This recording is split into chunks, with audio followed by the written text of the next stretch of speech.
let us begin. Here we are back with some more Kavran D&D as we march ever onwards towards the end. Just think about it, and it might not be very long before we do reach the end, I hope. No. No. You don't know this, JJ, but we're going to level up again. We're just going to go level 20 in new characters. Well, no, not in new characters, in the same character in different classes. Yeah, I'm getting my ranger 20 levels and my druid 20 levels. Gimme. And you don't know this yet, but after we kill Balsam, Stix actually becomes enlightened and becomes a nature cleric. So. Okay, I look forward to that.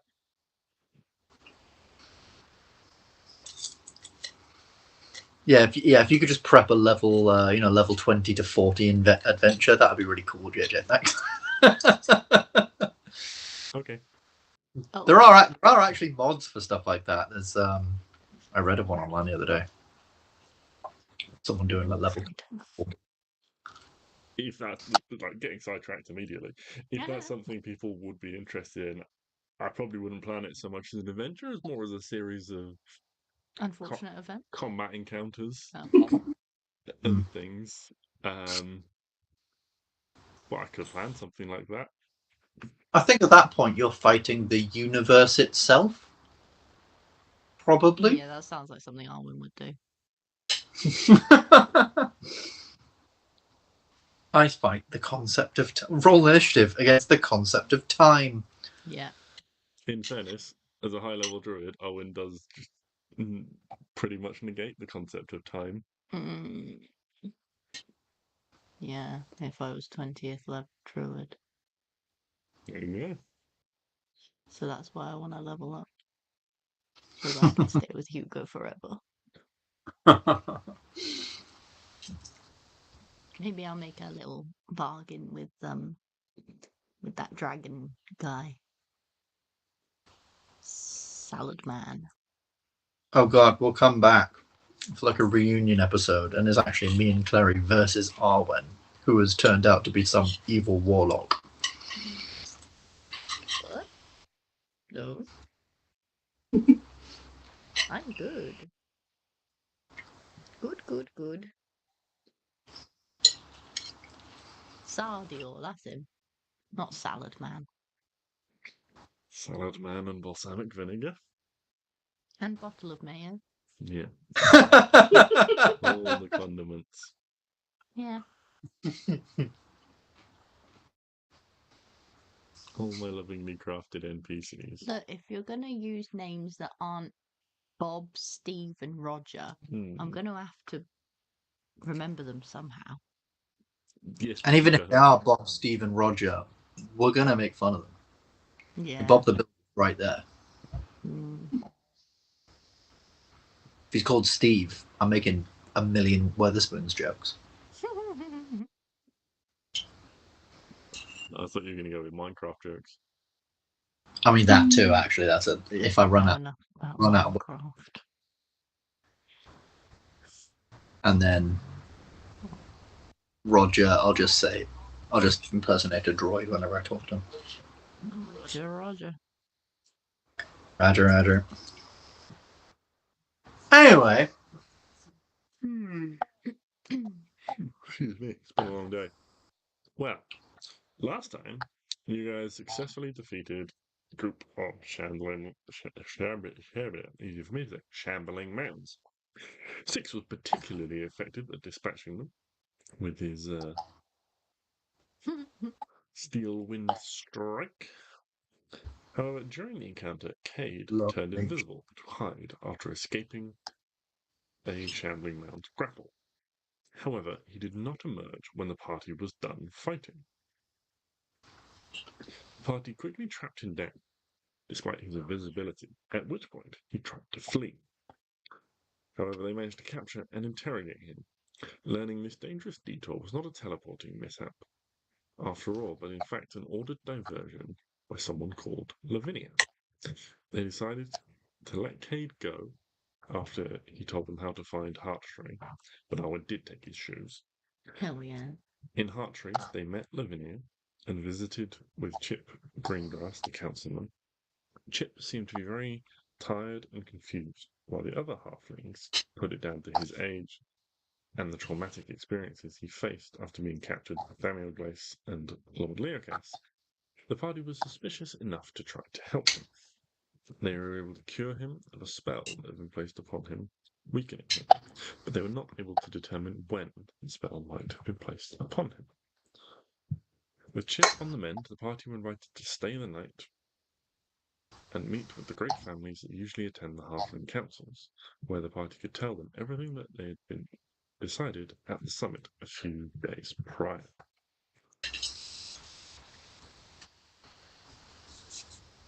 So, this is where we pick things up. As you guys emerge from the house where you've met Chip, you find Lavinia is standing there. Well, hello. I trust everything went well. I have managed to arrange for you to stay with a couple of our families. I'm afraid they don't have much space, so you'll be split across two of them, but the Thorn Gauges and the Fastfoots both have a room available where two of you can stay the night. Can we not all pile into one room? Well, I do not want to overburden anyone with the necessity of hospitality.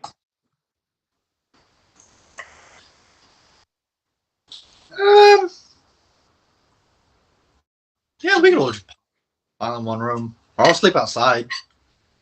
I'll sleep outside in a while. Stix. We sit together. Okay. Yeah, we're all good with sleeping in one room. We've slept in worse. Jail cells, park benches, dark cave. Floor.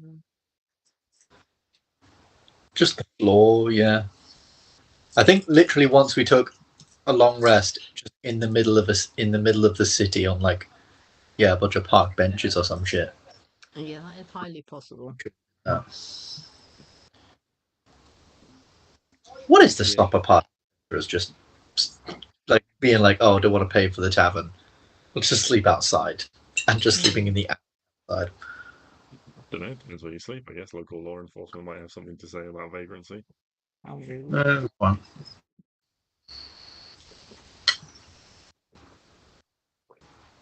Fair enough. They also might have those benches that have the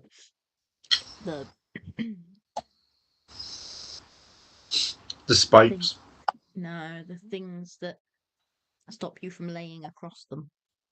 Oh, the So things they that are say, meant to look like sort of the things that the anti-homeless. Yeah. Yeah. Like in Pokemon. Is it ZA? ZA? Is that a thing in Pokemon too? Yeah, God, the world of Pokemon sucks, man. I know. Imagine being homeless.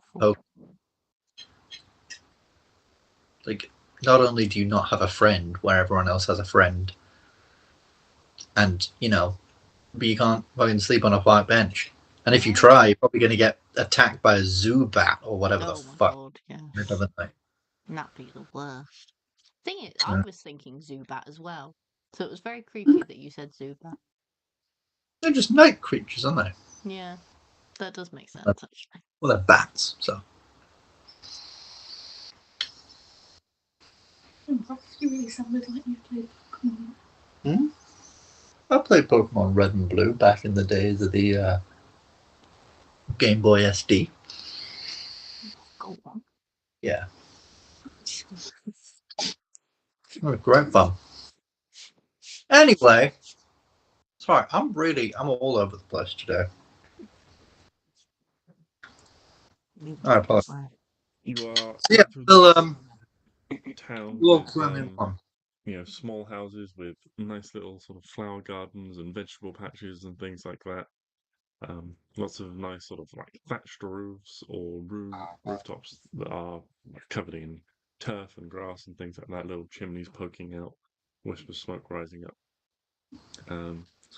Yeah, you eventually arrive at one house, maybe very slightly larger than the others.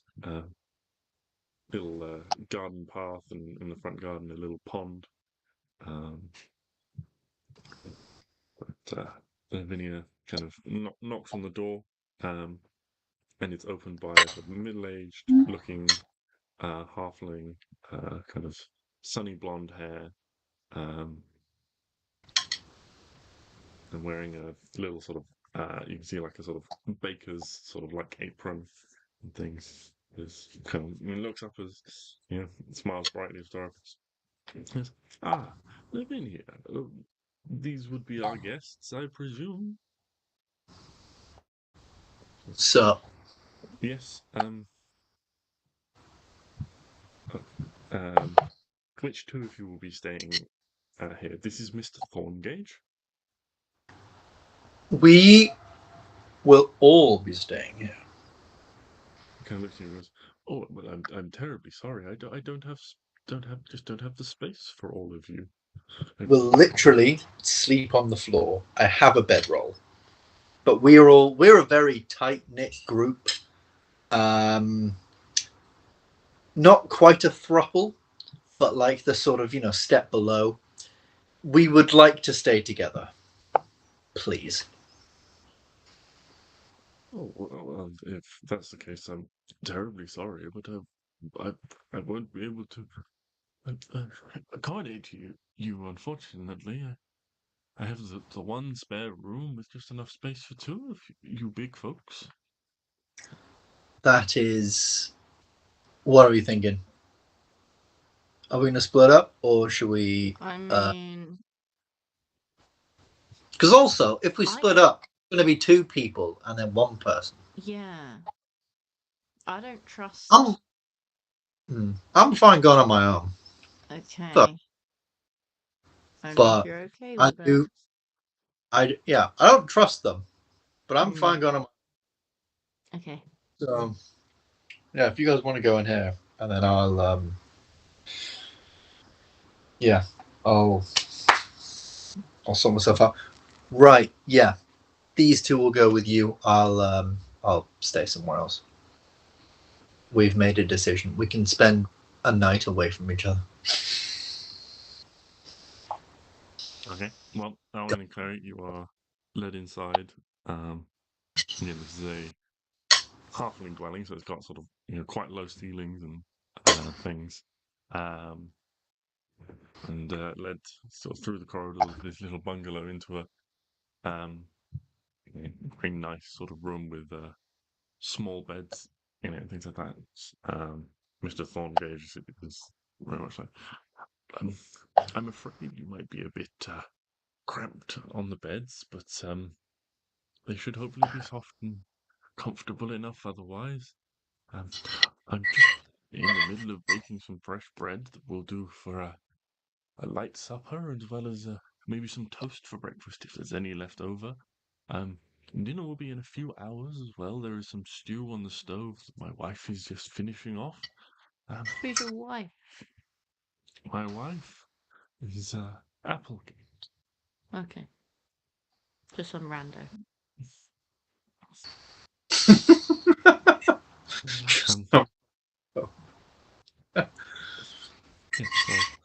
It's Applegate, and I am Elias.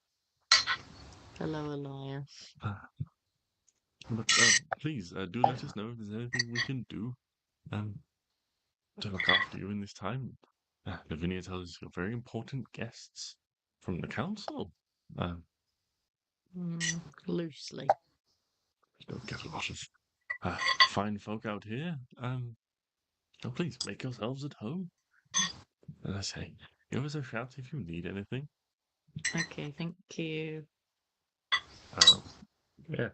Stix and Lavinia leads you through the rest of the village. Only in sort of maybe like a street or two. As I'm with Lavinia, I'd like to spark up conversation. Oh God, I literally was thinking about this earlier, and I had something I wanted to ask her. Never mind. I've completely forgotten. Never mind. Ignore me. Okay. Well, if it comes back to you, let me know.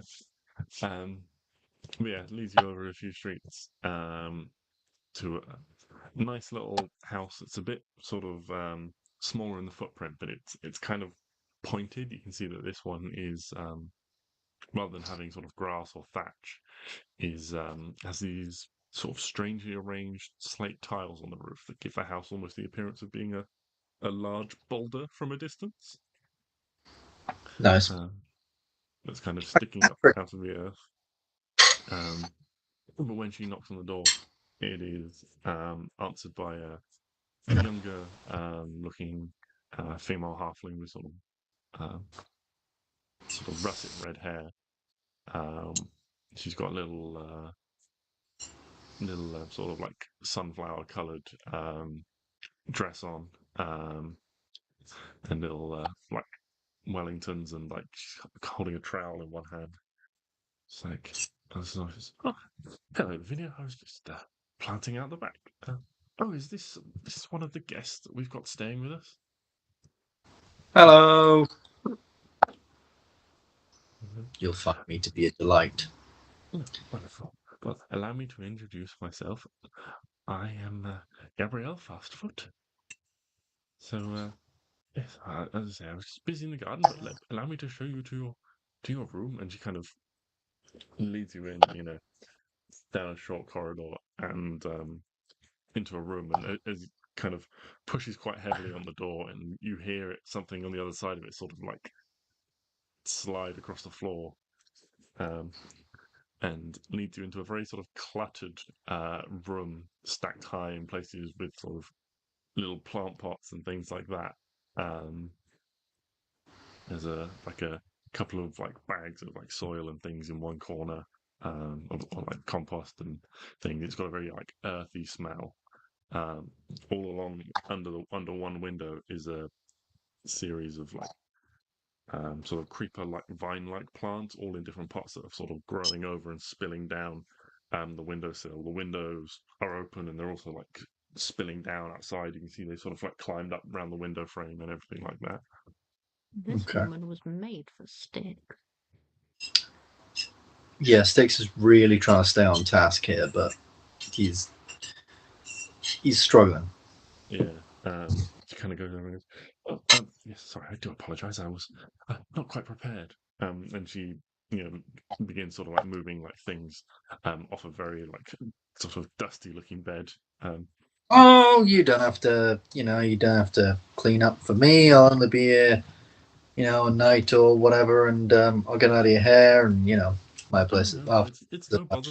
We welcome visitors when we have them, few and far between, so they are. And kind of pulls off this like cover off the bed, and you hear the sound of like dry dirt, like on a hard floor. She kind of takes it out. She says, well, yes, allow me to get you I'll be back with some fresh blankets in just a moment. And she kind of sort of like bustles out of the room. Yeah. Okay. You all have your accommodations for the evening. Adorable. Anything Indeed. anyone would like to do before take a long rest? Yes, I would like to summon Elvis because I think he died. Okay. I'm a summon Elvis, and I'm a just say, all right, Elvis, you keep it, because I'm assuming he's not going to fit in the house. He's very much not going to fit in the house. So I'm going to summon him, and what I'm going to do, I'm going to go inside, and I would like to try and just like for a few hours before bed, just sort of like quite late into the night. Not late enough, obviously. I realize I need to get some sleep. I need to regen all my shit. I would like to reattune with my glove. Mm-hmm. Yeah, you can do that over the course of the evening. So I get my glove back, and then I would like to. summon Elvis, and quite late into the evening, not so late that I won't get any sleep, but late enough that it's like past the bedtime of like most people, I would like to see through Elvis's eyes, and he's outside, and just like try and Something see you what. can do with greater speed? Yeah, I can see through his eyes, man. Okay, like find familiar. Yeah. Normal creature intelligence of 6. You control the mount in combat while mounted within 1 mile of you. You can communicate with it telepathically. While mounted on it, you can make any spell. The mount disappears temporarily when it dies, casting it, blah, blah, blah. You can have more than 1 mount. As an action, you can release the mount from its bond, causing it to disappear permanently. I thought I could swear it said something about seeing through its eyes. No,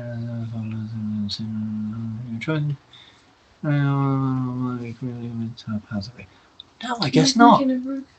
No, Is it Find Steed that you can do that? Because I'm sure we've done that before.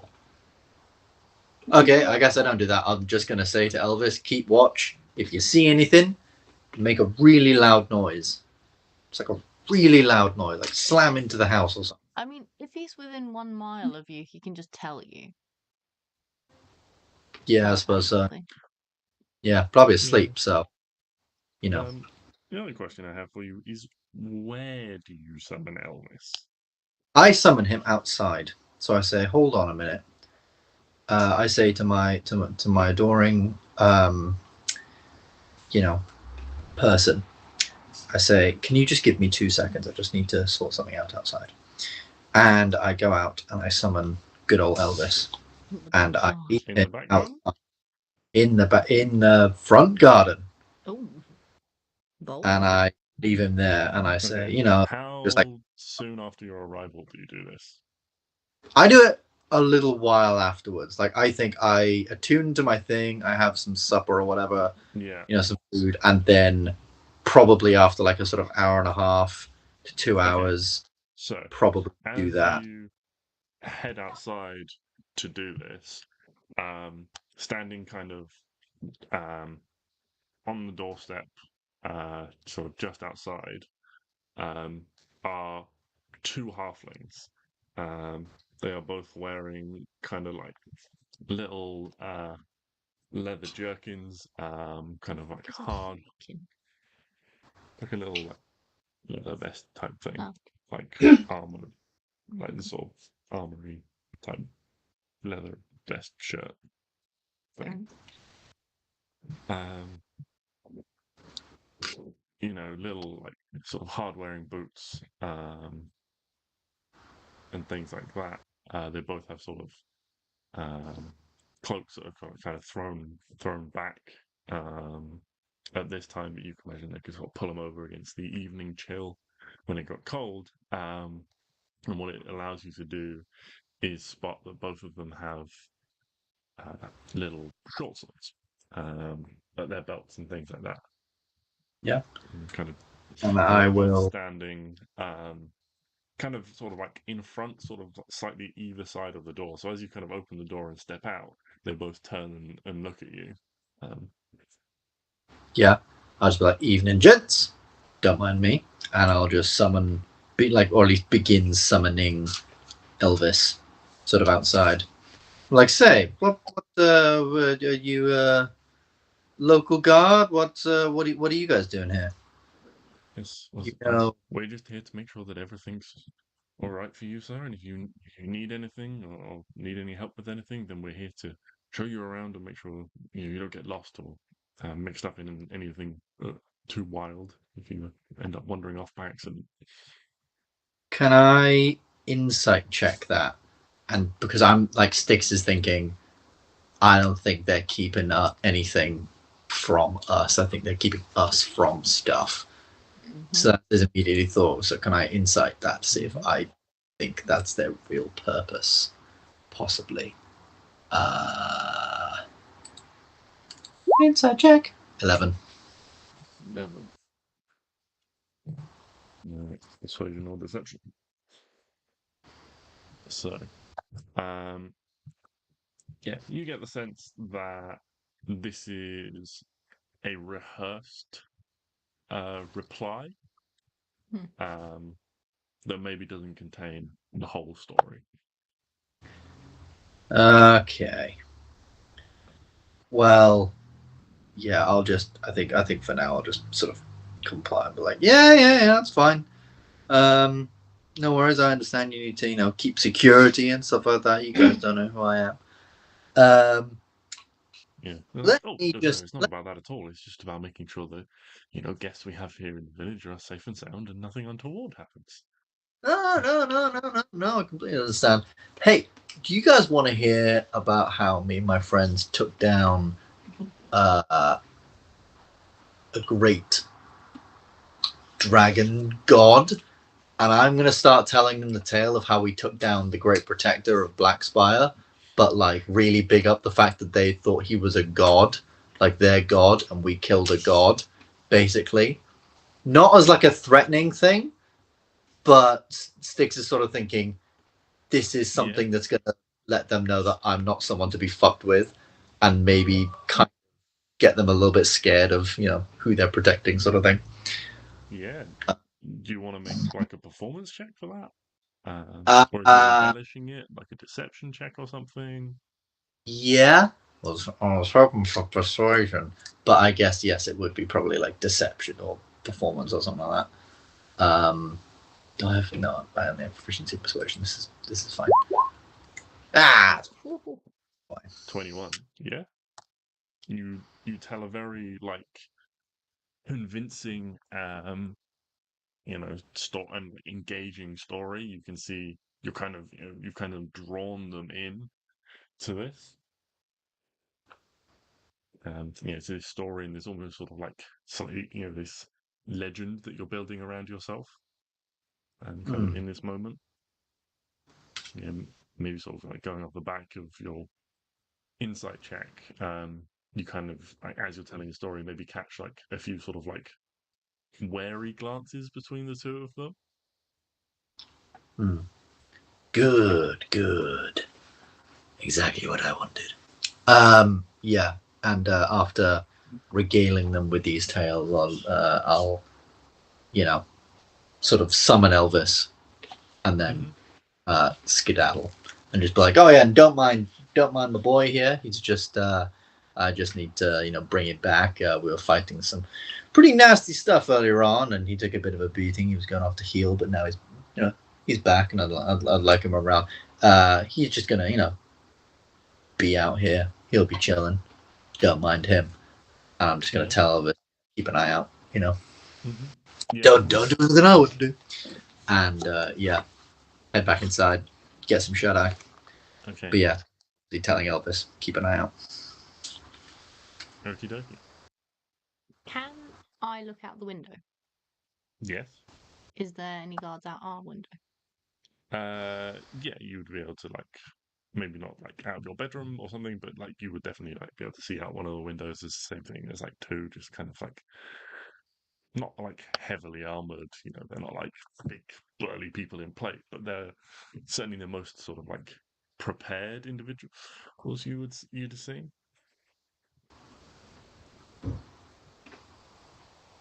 Can I tempt Klari into a sidekick side quest? Ruka and Hugo. Oh, absolutely. Little side quest. Yeah. What's the plan? I could invisible. Well, Ruka's a owl. Yeah. Yeah, that's pretty non. That's not suspicious. I think they have proficiency in stealth as well. That They helps. are, yeah, very stealthy. So I mean, a medium-sized dragon is probably a bit suspicious. So I will make the boy invisible. Mm-hmm. But I will make the boy. I didn't go for it last time. We can send them out on a little scouting mission to see what is actually going on, so that we don't look like we've done anything wrong. Yeah, I like that idea. Be free. Okay. Well, Klari can just summon Ruka. What are you doing about Hugo? Well, he's next to me, so I go visible. Just like in the Visible. house, or Yeah, and then I'm gonna open the window and set him free. okay. Just make an acrobatics check for Hugo to squeeze through a halfling window. Crew. 27. Yeah, That boy he is. barely scratches the paintwork as he Hell wriggles through. He's a little wormy boy. Yeah, he's like a cat. He's like part liquid when he's trying to squeeze Is inside like a small space. cat. Oh, nothing.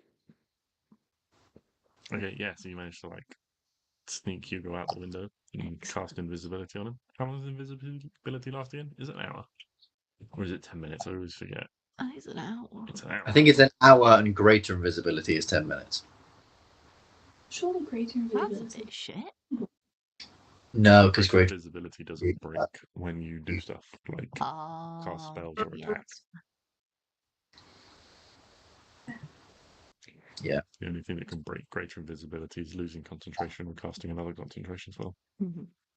And Hugo can talk sort of talk in Ruka's mind to be like, I'm going this way. I know you can't see me. Yeah. Sols, but I'm over it. Yeah, head towards that tree, head towards that rock, head towards that Yeah. house with the daffodils out front. And I can see through Ruka's eyes. Yeah. I can't remember there's a Oh! distance to it though. I can't remember what. I So believe. that's why I said you were thinking of Ruka, and you went no. It was dismissed. Yeah. I can't remember exactly, but I believe you can see as far as they can go. But there's only certain things like casting spells through them. Is up to a range. Let's have a quick look. Find familiar.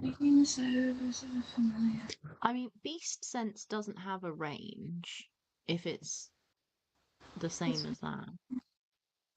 While you are with your familiar, while your familiar is within 100 feet of you, you can communicate telepathically. Additionally, as a bonus action, you can see through familiar's eyes and hear what it hears until slightly next turn. When you cast a spell that has a range of touch, the familiar can deliver the touch as long as it's within 100 feet of you. That's so good. That's So I cool. believe you can see and I hear don't know. as far as it can go, but you can only communicate telepathically and cast spells through it for 100 feet. That's all right. Well, we'll tell them before they go. Be back by 2 a.m. Don't stay out too long. Don't get into trouble. If you do, you come straight back here. Okay?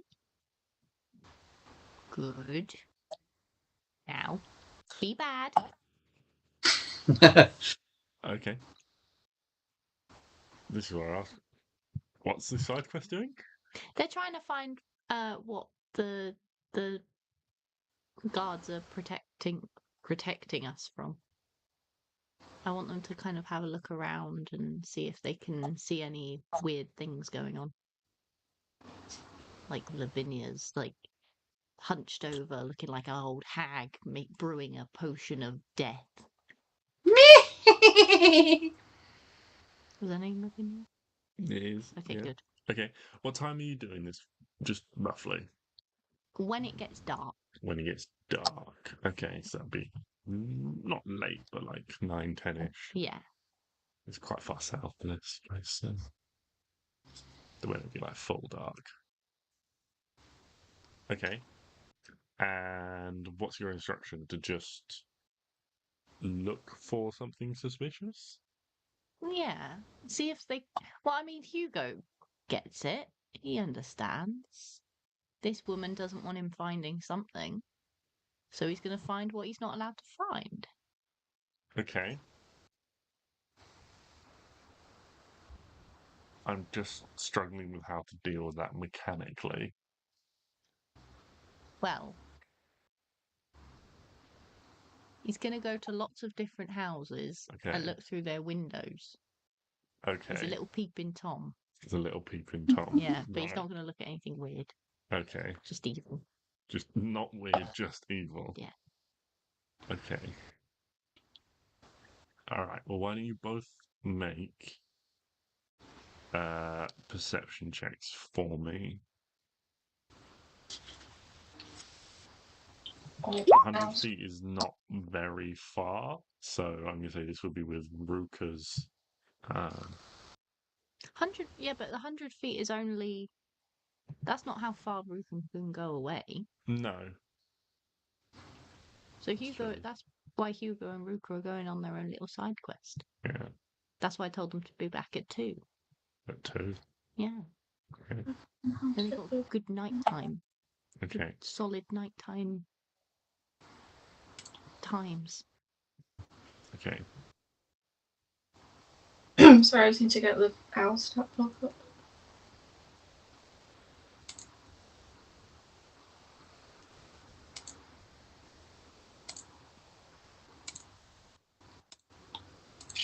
Keep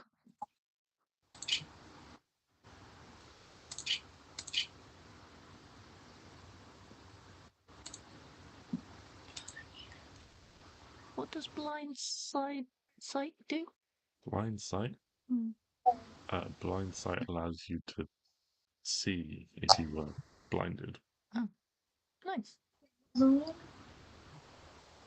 Sorry, I forgot what I was rolling. Perception. Perception. Perception. Okay. +3. For Ruka.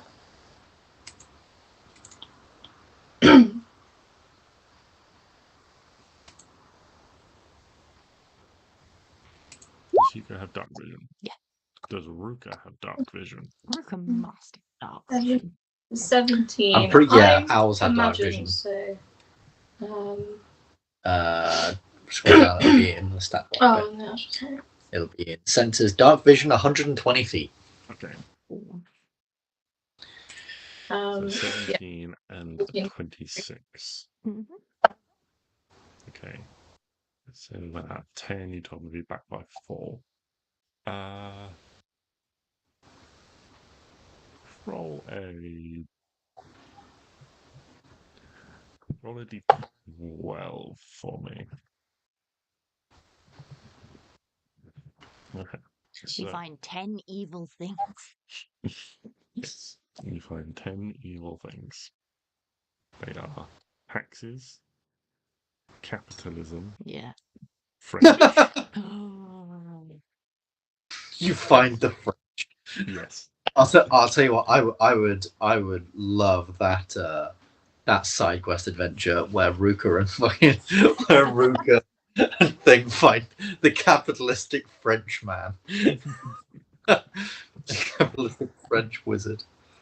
Yeah. So around sort of an hour and a half in, Ruka and Hugo spot two cloaked individuals waiting sort of outside a house.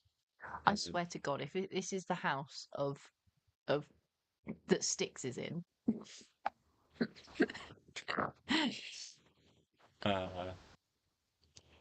So they spot like waiting sort of like at the end of like the little pathway. And what kind of attracts you to that point is someone coming out to meet them. And so kind of the door opens and this like strip of like sort of pale orange light kind of briefly lights up, silhouetting a person before they shut the door behind them, and these three figures meet up. You don't quite hear what they're saying as they meet, but they are kind of three halfling figures, hoods up, moving through the village in the darkness. Looks like a preschool. And Hugo and Ruka follow them. Mm-hmm. It's about 11:30 by this time, approaching midnight. And follow them through what little moonlight there is as they make their way through.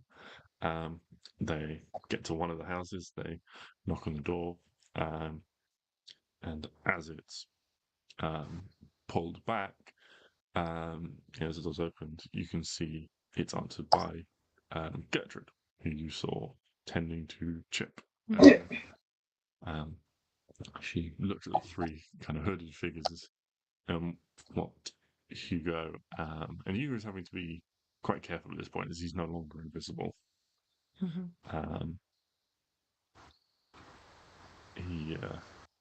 He's black, and it's a very dark night, so he's not too hard for him to hide himself. But the greeting here is, "Oh, good, you're here. The others are here already. We'll get started as soon as you're settled." And then the three figures make their way inside, and the door shuts behind them. Are there any windows that we can see in? There are a few windows and things, yeah. It's the book club. Oh my god. Can't believe they did a book club without me. Arwen can't read. I know. Very Book true. club.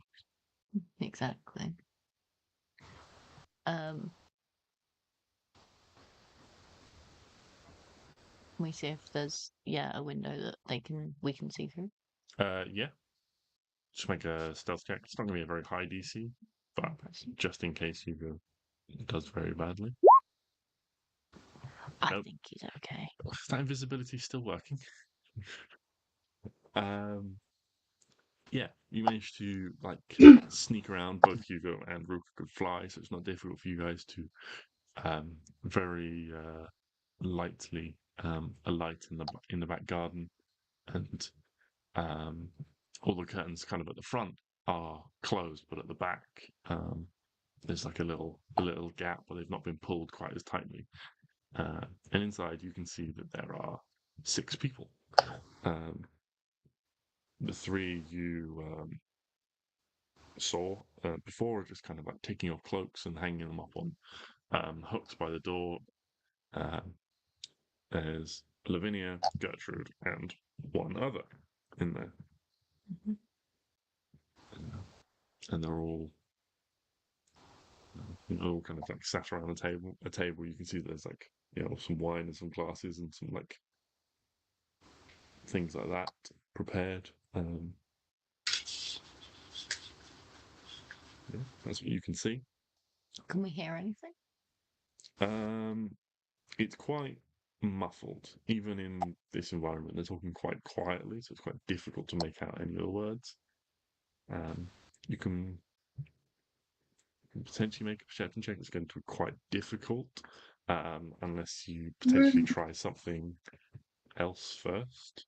Ruka has keen hearing and sight, so she'll get advantage on perception checks that rely on hearing and sight. We could Okay. try that. Also, am I wrong in thinking that one of you has the alert feat? Or keen-sighted? There's a feat which allows you to read lips. I'm forgetting which one it is, and I thought one of you had it. I don't. Keen mind? Might be keen mind. I think. Or Either way, like- it only work if Klari had it, because yeah. can't see through Hugo. Yeah, no, fair enough. Yeah. I don't think you have I it. don't So. know. I don't have that. In fact, I know you don't have it, because whenever I pull up the feat list every 4 levels, you cry. Oh, it's something I would have had to pick. Yeah. Then, no, I don't have Yeah, it. you definitely don't have it. I think the only thing I picked was the 2 weapon fighting thing. Yeah. Oh, okay. We'll roll. Perception. When do I realize I rolled? Wait. I should have. Wait. D&D is confusing me. I would get the +1 from wisdom and then a +3 for the proficiency. Yes. Okay, I missed a +1 before. No, you would just get +3. Just +3. Just Okay, plus so I know 3. I did it right. Okay, so I roll D20. I roll 2 D20s, so I get advantage. And then it's +3. Oh no, that's fine. What did it? Stix. 89. An unnatural 20. Natural 20. Okay. Should we roll as well? Or... Oh, yeah, so Oh. what is it, perception? Mm-hmm. Together we are unstoppable. Okay. So, you listen for a bit and you just kind of get the, the usual sort of like introductory greetings and hellos and things like that. Host pours drinks and so forth. It takes about 5-10 minutes for everyone to get settled, and then you just about make out Lavinia's voice, maybe a bit sort of more strongly. Right. Well, let's get down to brass tacks. What are we going to do tomorrow? Well, do we need to do anything tomorrow? You hear another voice say. Or we should be prepared just in case. In case of what? What are they going to do? I thought they were just here to tell us stuff. We don't have to tell them anything. Maybe not. But I don't trust them, and we need to be cautious. We don't want to really provoke too much curiosity. Chip's already starting to ask strange, awkward questions now that they've fixed him. We should be careful what else we try while they're here. I think if we just make sure that we've got people on hand who have never really heard of them. Well, from what I gather, they have some favour with the council, and they've been doing a lot for them on their behalf. I gather that from Cade, they seem to be leading this charge against this Balsam or whatever, so if we do something about them, well, it may grant us some sort of favours. Yes, but that's very risky. We'd be taking an open stance, whereas really we just want to stay out of this and not do any. That's our main goal, really. Yes, but how long do you think we're going to be able to stay out of this and remain neutral? Well, maybe what they tell us tomorrow, we can trade some of that information and try to remain neutral for as long as possible and not get wrapped up in too much. Bad The conversation goes on in a similar fashion. Eventually, kind of gets to a point where one of them says, "It's fine. Well, I'll make sure that all the guys are there tomorrow. It's a big meeting. It's important, so it won't be suspicious if we have a lot of people turn up. And then if they try and do anything untoward, well, then it's all just self-defense, isn't it? Can hardly complain as long as we don't do anything rash first." Yes, okay, that seems like a good idea. So yeah, the meeting goes on for maybe half hour, 40 minutes, something like that. Around half midnight, something like that, close to approaching 1. The first of the individuals begins to leave, it looks like. Before they go, Yeah. can Hugo work out which one is like the not the weakest in like strength, but the weakest in the group? Conviction. Yeah. And if put under pressure would crack the easiest. Okay. Maybe the one that was questioning Yeah. or, you know. Make an insight check at disadvantage. Just because it's not possible to like comfortably see everyone. What is insight? Insight Wisdom. is wisdom. At disadvantage. Yeah. That's, Because he can't hear. Well, 13. He can't hear everything that's being said perfectly, so he can't get the full like intonation and tone of voice. And he can't see like everyone's faces really clearly to necessarily pick up on facial expressions or body language. Mm-hmm. Yeah, it's kind of like a small sort of like 2-inch gap in some curtains. And it's kind of like if you want to hear someone speaking, they're kind of like You've got to moving, like, kind of move. I'm almost imagining like Hugo's in the garden and then Ruka is kind of on the head, and so every time like you go to look at someone else, that Hugo's like changing position. I love this. They're so cute together. But the thing is, owls can move their head 360 degrees. So whereas Hugo's moves their head to look that way, Ruka's still looking Yeah. the same way. Well, it's mostly angle, because if like your gap's really small, if you want to look at something like over there, you've got to kind of like come on this thing, and then when he's trying to see someone talking over Oh, there, so cute. you kind of got to do like that. Is he's trying to like get a good insight and read on people. Cut to Elvis, and he's just like, He's eating the flowers that girl just yeah, planted. he's chewing up flowers and spitting them back out again. He's just not doing anything. He's a useful. menace. He's just destroying a garden. Yeah, pretty much.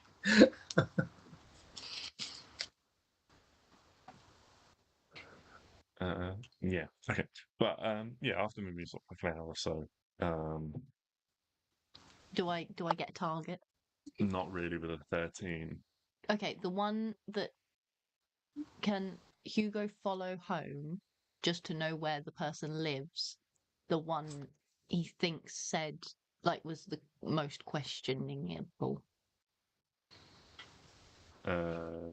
He ain't following Lavinia. He's not following the other one that he's already met. Gertrude. Yeah. Okay. So I'd like to know where one of the others lives. Okay. Yeah. Yeah. Make another stealth check for me. And roll a d4.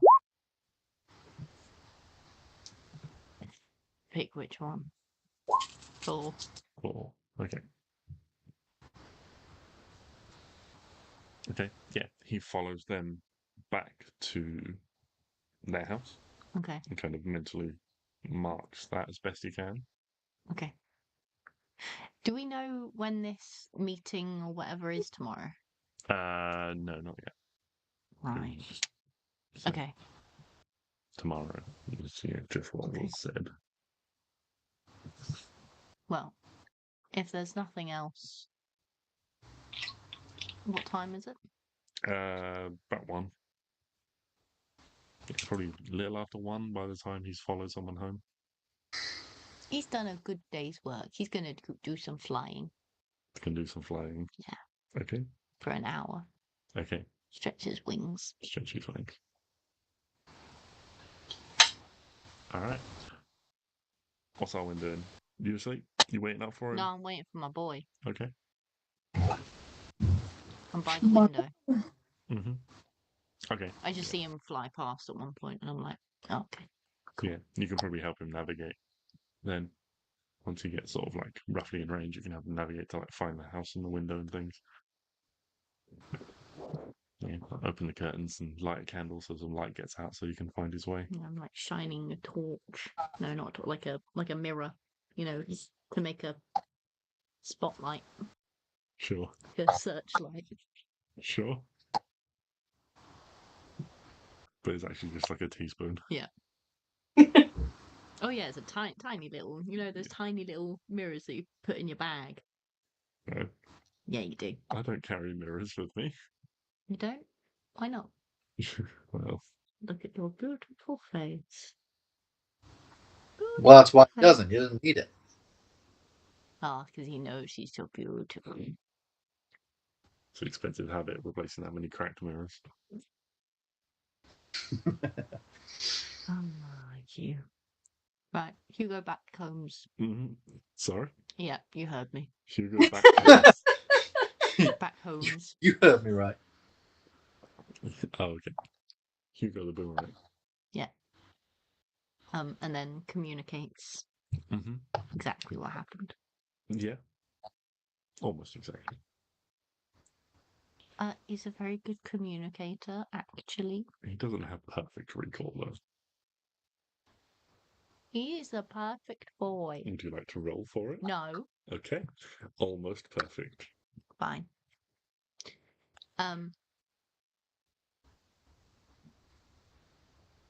I then say to Klari, for this information, if we're doing some sort of weird circle zone talking thing, maybe we need to circle zone of truth with Stix, this weak little bitch of the group, and see what is actually going on, because I want to know what's happening. Yeah, me too. Okay. I give Hugo hugs because he did good. He did do good. Okay. Ruka did okay. Ruka did. She gets head. Ruka and Hugo are a great team.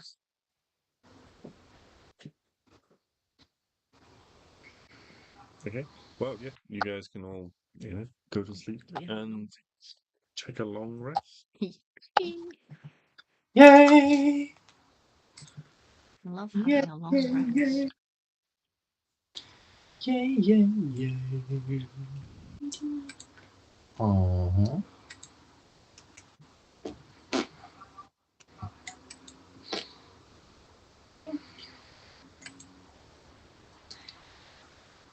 Take one to run. Take one to run.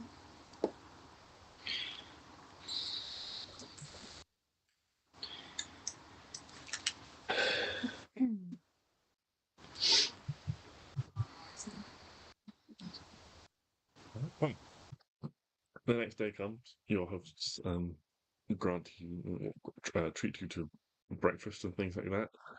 Kerry, it's Klari and Arwen. Yours is, very nice, sort of expansive cooked breakfast and things. With the leftover fresh bread from yesterday and things like that. Stix, similar to your meal before, yours is a little more slapdash, I guess would be the word.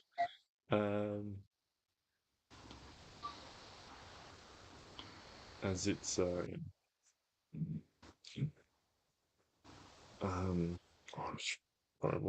do they call it? I didn't write it down, so Gabrielle Fastfoot is a little more chaotic, but I imagine that would suit Stix. Yeah. Stix is pretty easy. But you all eat well and are well looked after. I might suggest that we head out to find Stix to relay the information. Yeah, I think Stix doesn't really stay. Definitely doesn't overstay his welcome. He's out pretty quick. I would think. Yeah. Well, as you all leave your respective dwellings, the guards that were placed outside do just proceed to relatively openly just follow you all. Not sort of like walking as if they're part of your group, but certainly not flagging behind either. Maybe sort of 5 or 10 steps in your wake. Right. Are they going to be there the whole time? I'd like to ask them. Is there 4 of them now? If you meet up, then yeah, there would be 4 of them now. This is disgusting. Why are you following us? Well, miss, we've been assigned to make sure that you're looked after, and if you need anything, that we're here to help you. Excellent. It would be a great help if you would leave me alone. I'm afraid we can't do that. We're here to look after you. The best way to look after me is leaving me alone. Please and thank you. And you kind of nod and step back and finish the conversation. Stix is not leaving me alone. Are we all met up now? Yeah. So yes, they need to be gotten rid of. How much in terms of spell slots would it cost you for us all to go invisible and just wander off? It would cost. Or does Klari think she could put them to sleep? Ooh. Probably I think not. it would look suspicious if we went invisible. It would look quite suspicious. Kavran. Now that you've got Elvis. Oh God! I'd have to make Elvis invisible. Elvis can fly around and do whatever, and yeah, he's pretty chill. I could banish 2 of them just for a little while. Can you cast sleep or whatever it is on more than one person? Yes. What? Sleep? Yes. Yeah, but So the way sleep works is you roll a number of dice, and that gives you a total. Yeah. And then you subtract basically the hit points. You subtract that from the hit points of the lowest health creature in the area of sleep. So say you rolled a 30, and you had as a hypothetical for the sake of maths, say each of these 4 guards assigned to you had 10. I'm not saying that's what they have got. I'm not saying that's what they haven't got. But if Klari then rolled 30, because it would go like 10 and there'd be 20 hit points left over, so that'd be 1 guard asleep, 10, another guard asleep, and you'd have 10 left over, so 10, a third guard would go to sleep, and the 4th one wouldn't get affected. Right, and what do you need to roll? A number of d8. So it's 5d8 at first level, and then it increases based on, it's like 2d8 per spell slot above first or something like that. Bloody hell. Yeah. It's not great at low levels is the problem. No, it is good at low levels. Sorry, it is great at low levels. It's not good at higher levels is the issue. Particularly if we're thinking these guards have like more than 20 HP each. So maybe not that. Is there anything else that can just like incapacitate them and knock them out for a little while? Other than just beating ass. I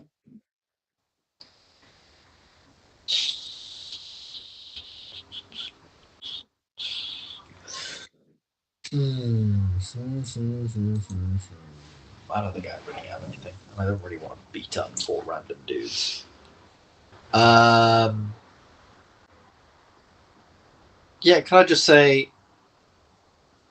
So are some of these guys the same ones that I spoke to the night before? Yeah, there's 2 of the ones you spoke to the night before, looking a little bit bleary-eyed from their lack of sleep. And then there's 2 that Arwen you would have recognised from looking out the window that were assigned to you and Klari. Great. So I think I'll say something along the lines of, like, you guys remember sort of what we talked about yesterday? How, we kind of, kicked ass, so to speak, and we've dealt with a lot of stuff in our lives. I think we'll be able to look after ourselves. I don't think you're really needed here. Could you please leave us alone? We are delegates of the Council of Kavran. You either leave us alone, or you'll be taking this up with the Council of Kavran, or you'll be taking it up with my spear. Not the point, the other end. I wouldn't kill you. But, seriously. One of the other ones from maybe like Arwen and Clary's house looks somewhat alarmed, and it's like, sorry, sir, this is just a matter of, as you say, you are representative of the council, so we're just here to make sure that all your needs are met, and we're here to help. And as my friend said, our current need is for you to leave us alone so that we may have a private conversation. Well, so of course. I'll tell you what, right? I'll do you this favor. We would like to have a private conversation. We don't trust you, and we've had many people in the past do all sorts of stuff, read our lips, fucking cast spells, do all that sort of stuff, right? So why don't you guys take a 10-minute break down the park, and we will meet you back here in maybe 10 minutes, half an hour after we've had a discussion. Right? By all means, please. If you would like somewhere private to talk, we can take you somewhere or something like that. But I'm afraid that we would not be doing our duties correctly if we abandoned you. We would not be good hosts. You understand? This is a matter of tradition as well for us. Looking after guests. I'm about to take him down a back alley and beat him up. Oh, Yeah. she was too soft last week.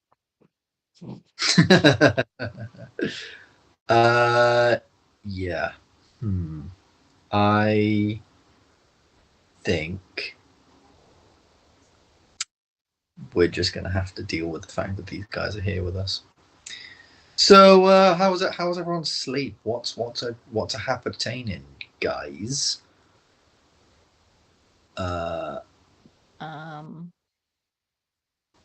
If I slip the ring onto Stix's hand, does Klari want to try and tell him everything about what the two saw and that we want to interrogate this random one and stuff? Yeah, that's a good idea. Yeah. So Stix, obviously, hearing this info, says, "Ooh, okay. Yeah, okay. So we're gonna need to go over that. Right. That's why we need to get rid of these guys." He says, sort of under his breath to himself. How do you get rid of 4 guards who are tailing us? I feel like they'd know the city better than we did. So we can't really run. I mean, we can try and run, but we can't majorly run. Could cause a bit of havoc. Maybe they disappear to try and look at it. Maybe we threaten them in some capacity. I don't really want to beat them up if we don't have to, but they're kind of in our way of I us just doing. want to lock him in a cupboard for a few hours. I mean, we could do that. But we don't have a cupboard. We don't have a cupboard. Oh, yes, we do. Excuse me. Actually, yes. Do you have a place where we could talk privately? Somewhere we won't be disturbed for quite a while. I think we have to really go over what we. I think we're going to have to really go over what we talk about, and obviously this is council business, only to be shared with Master Chip and any of your delegations. That we're going to need some time to really rehearse what we're going to. Is there any sort of space where people generally aren't going to come and interrupt us for a little while? Someone maybe quite private. Yes, of course. Please, if you'll accompany us. Boom. And they kind of spread out around you, and they lead you through the village towards the heart tree. With its big kind of leafy canopy that spreads out. They lead you inside, and rather than heading kind of through where you went before into this sort of central meeting area, they kind of lead you off to the side through these kind of woody corridors, and down maybe just like sort of a couple of minutes, and there is a small one of them kind of just opens a door to a small room. In there's a little very low for you all, but there is a little halfling table in there with maybe sort of 5 or 6 chairs around it. So, if you would like somewhere private to have a conversation, please. We'll just be out here whenever you're ready. How do we lure them in. Yes, we'd just like to set up. Would you guys be able to help me just move this table like over just like the other side of the room? We just need the open space, and I'll sort of We like to do grab. interpretive dance. We like to stretch. We like to, as a group, sort of open our chakras and really, embrace the day before. And we have a sort of routine. So I'll grab one corner, and I'm hoping that they will. If there's 4 of them, at least one will grab. Actually, no. Can I just tell them to do it for us? Can I just say, "Oh yeah, can you just move this table?" Make a persuasion check. Oh, to determine how many of them. Sorry, do they not think we're realigning our chakras?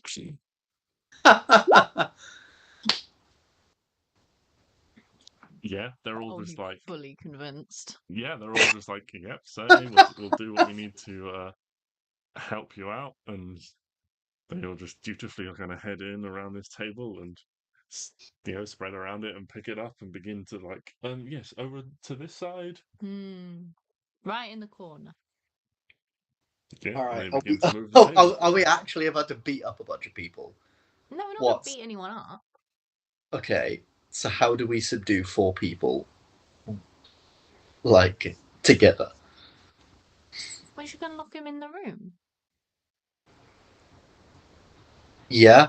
Do they have a key to said room? Oh, do you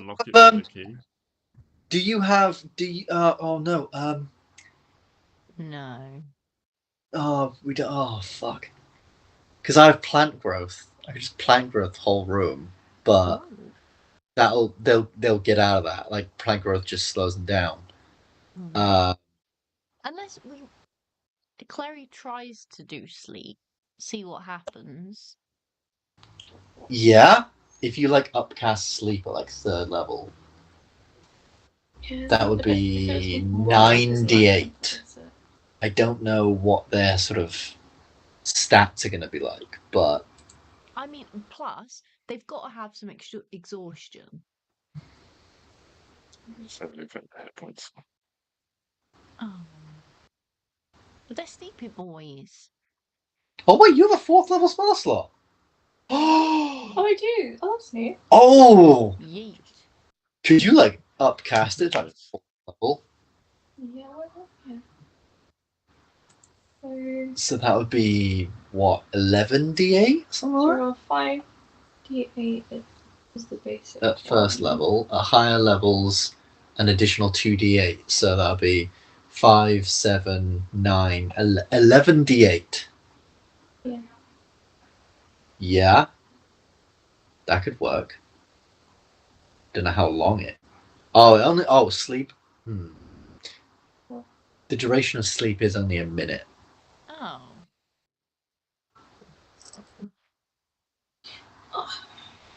Well, It's very annoying. Oh God! Do we have to? Oh, we have to be really bloody good, don't we? They've nearly finished moving the table. What are you guys gonna do? Cry. It's a reaction.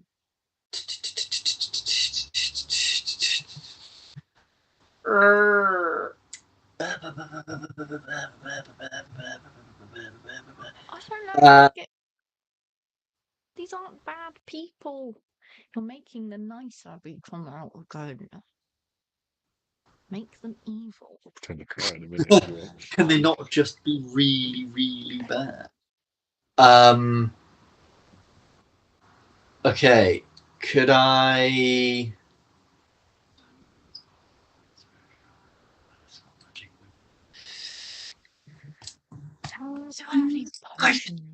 I don't have anything to just get rid of someone for a little while. There is the make go away temporarily spell. Yeah, like, okay, so like that would be banishment, but I can only do 2 of them at a time, which doesn't help for the other 2. Like, what do we do with the other 2? And the only other thing I can think is I plant growth the room and then we run away. But that seems quite aggressive. So you said there's no like lock on this room or anything like that, is there? It looks like it might have a lock, but they didn't have a key. Like they didn't unlock it. Right. Does the door open inwards to the room or outwards? Inwards. Can't put like a chair up against some shit or other. I have.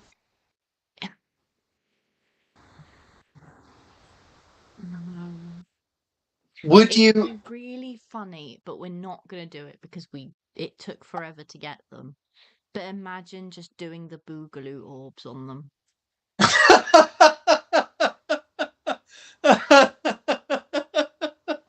want to do it so bad. That would be really funny. They just appear in our fucking house. No, I don't. No, I agree. I don't think we should do it on them, but fucking hell, that'd be funny. Could we? Because I just thought, could we like teleport with them and then leave them wherever we've teleported? Like, in theory. Yeah. I mean, and then come back. Like, could we? if I transport via plants, I mean, I also have a spell Tree Stride, which just teleports us 500 feet away. Oh no, it teleports me 500 feet away. Never mind.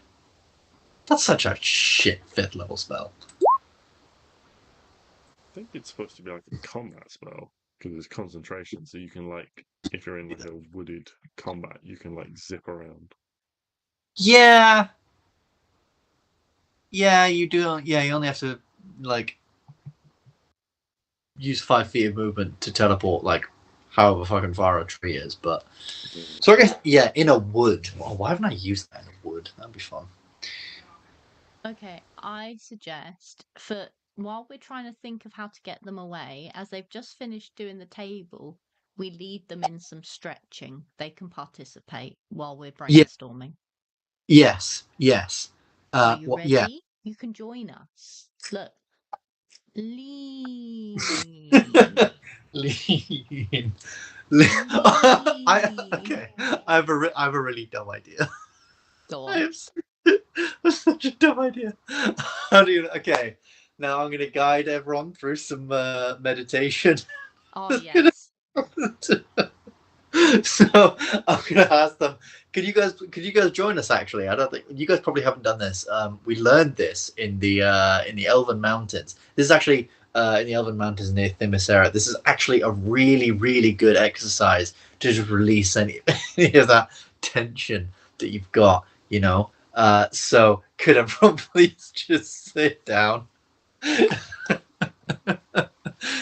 Thank you for moving the table. If you guys just want to sit down, you can actually you can join us and be part of this experience. So if everyone just if everyone sits down, cross your legs, and or just sit. Persuasion check for me, Stix. Just, can this be with advantage? Because I desperately want to help. How are you helping? I'm very excited, and I'm like, Everyone really, following. It'll really help clear your mind of all the stress of the job. It doesn't matter anyway. He did it fine. Okay.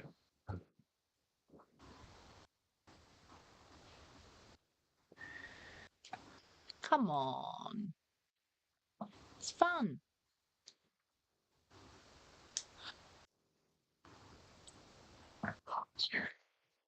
Three of them. You rolled 5 times. Yeah, because the first one I couldn't see. Oh. 3 of them decide to participate. I give evil eyes to the 4th one. You disrespect our culture. It seems Given Oh. giving this guy real evil eyes. If everyone wants to sit down, and if everyone could just close their eyes, just for a moment as we get into this peaceful state of mind that we need to be in for this meditation. So everyone closes their eyes, and if everyone just takes a few really deep breaths in, and a few long deep breaths out. In for 4, hold for 4, out for 4. Can I make whale noises? You know what? The ambient sound. Yes, Arwen, I would love for you to make whale noises. Genuinely, for a minute, thought you were going to turn into a whale.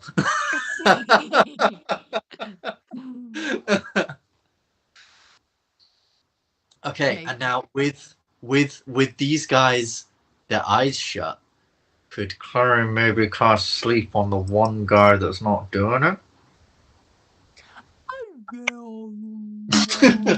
Could you maybe cast sleep on the one guy that's not participating in this? That seems pretty. That seems doable with however many you'd want to use. I mean, I'd probably still suggest the 4th level. I was going to say, as high as possible. Yeah, so that'd be 11. That'd be 11d8. And then I guess if it does do him, you can sort of bounce it around to the others as well. Then we can just run. Mm-hmm. Okay. So was it 11? 11d8. Yeah. Do they have watches? Do they have watches? Yeah. Like Roll. No, time. Roll for Rolex. Common thing. Oh, okay. Is there a clock on the wall? No, most people use like the sun and stuff. Oh, Still. fucking sun. 3. Stupid sun. Ready? 52. That's pretty good. It's pretty good. Okay. So it definitely gets 1. Okay, so it gets So it only gets The- 1. the guy, the one that's not participating, Yeah. and can we like get someone sort of behind him to sort of like, you know, I guess so if you went behind him and sort of like, you know, like held him up while he was like falling asleep or whatever, and so now one of them is asleep and they're all sort of have their eyes shut. And none others. Yeah.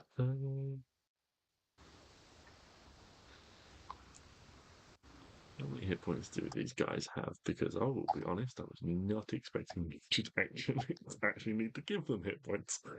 I mean, we were probably either going to do this or fight them. They won't leave us alone. Let's think. They're not commoners, but they're not exactly elite guards. Would they be regular guards? Pardon? Would they just be regular guards? Yeah, let me have a look at. Guards have a very disappointing amount of HP. Let's have a look. Spell guard. If you.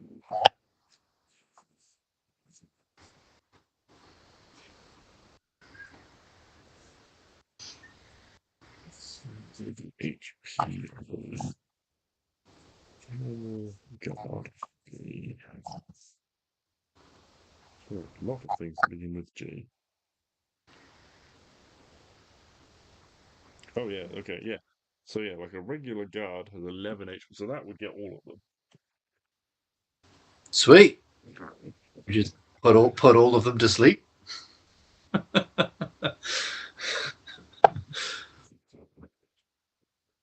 Wait, they all go to sleep? Yeah. Perfect. Someone write on a piece of paper, "You looked so peaceful, we just left you asleep." Yeah. Done. Now would be a perfect time for them to have watches, so I could put their watches forward an hour to pretend that they've been asleep for an hour. Okay. I put the sun forward an hour. What would be the benefit? Well, because they'd be like, oh. Well, Like, I mean, this is, just a hypothetical because they don't have watches, but do you think if they found that they've been asleep for an hour, they would be more or less frantic to try and find the people they were supposed to be looking after? Probably less because they wouldn't want to get in trouble for being asleep for a whole hour.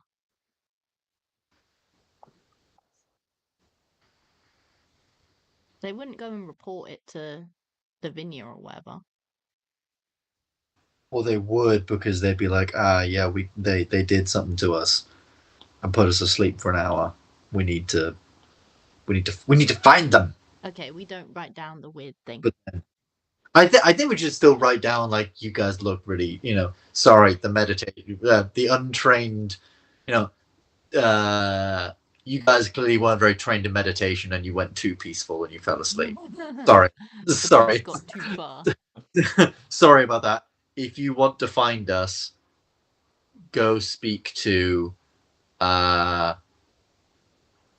we just went back to the woman I stayed at's house. Okay. Okay. Just, sleep only lasts a minute. So just roll me a d10 to determine how much of your I mean, you can write that in like 5 You seconds. can write that in like 10 seconds. Yeah, but you've got to get a piece of paper out, get a quill out, get some ink out. Oh, yeah. Ballpoint pen. Does not exist. Yeah, it does. You know what? I think thinking of actually the logistics of writing that down, I think we just go. Yeah, I think we that's just done. Bye. yeah, we just leave. Bye. Out the door.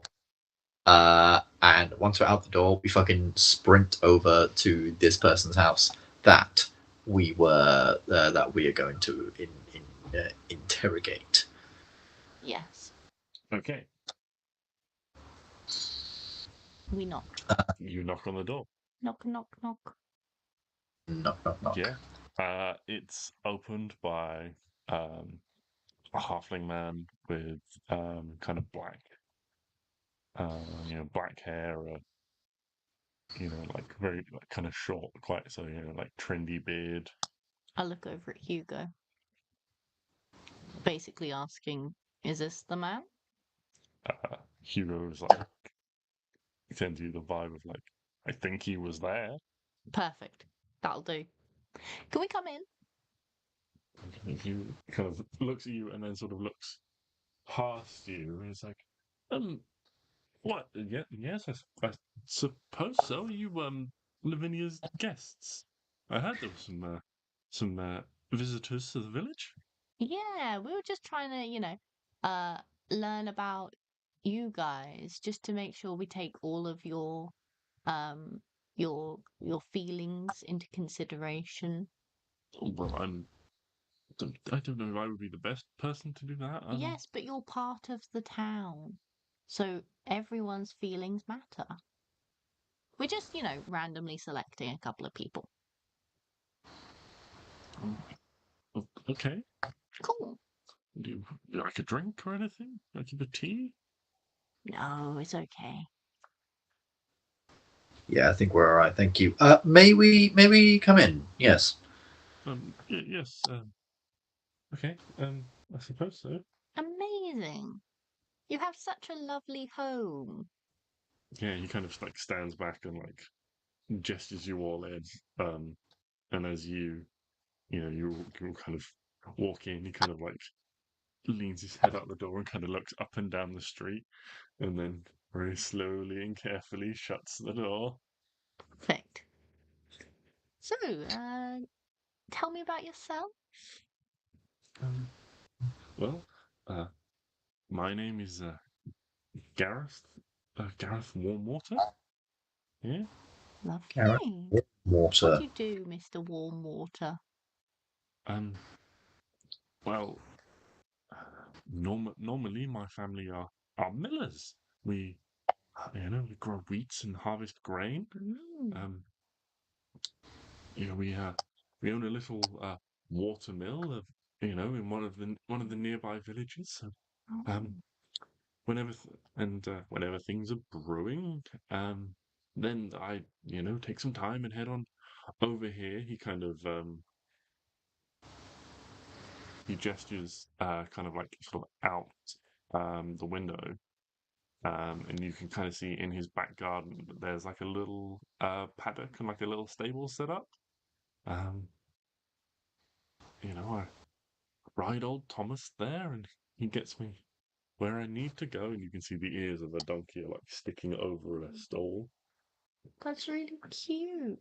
You know, he's not up to much these days. Most of the time, the river turns the watermill for us, but on those days when it's not flowing maybe fast enough, we have a few young donkeys that we use to help assist in the turning of the stones to grind the flour when we need.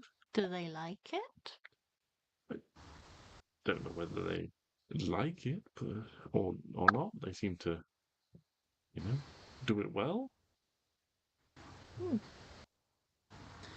Interesting. Forgive me. You seem a little nervous.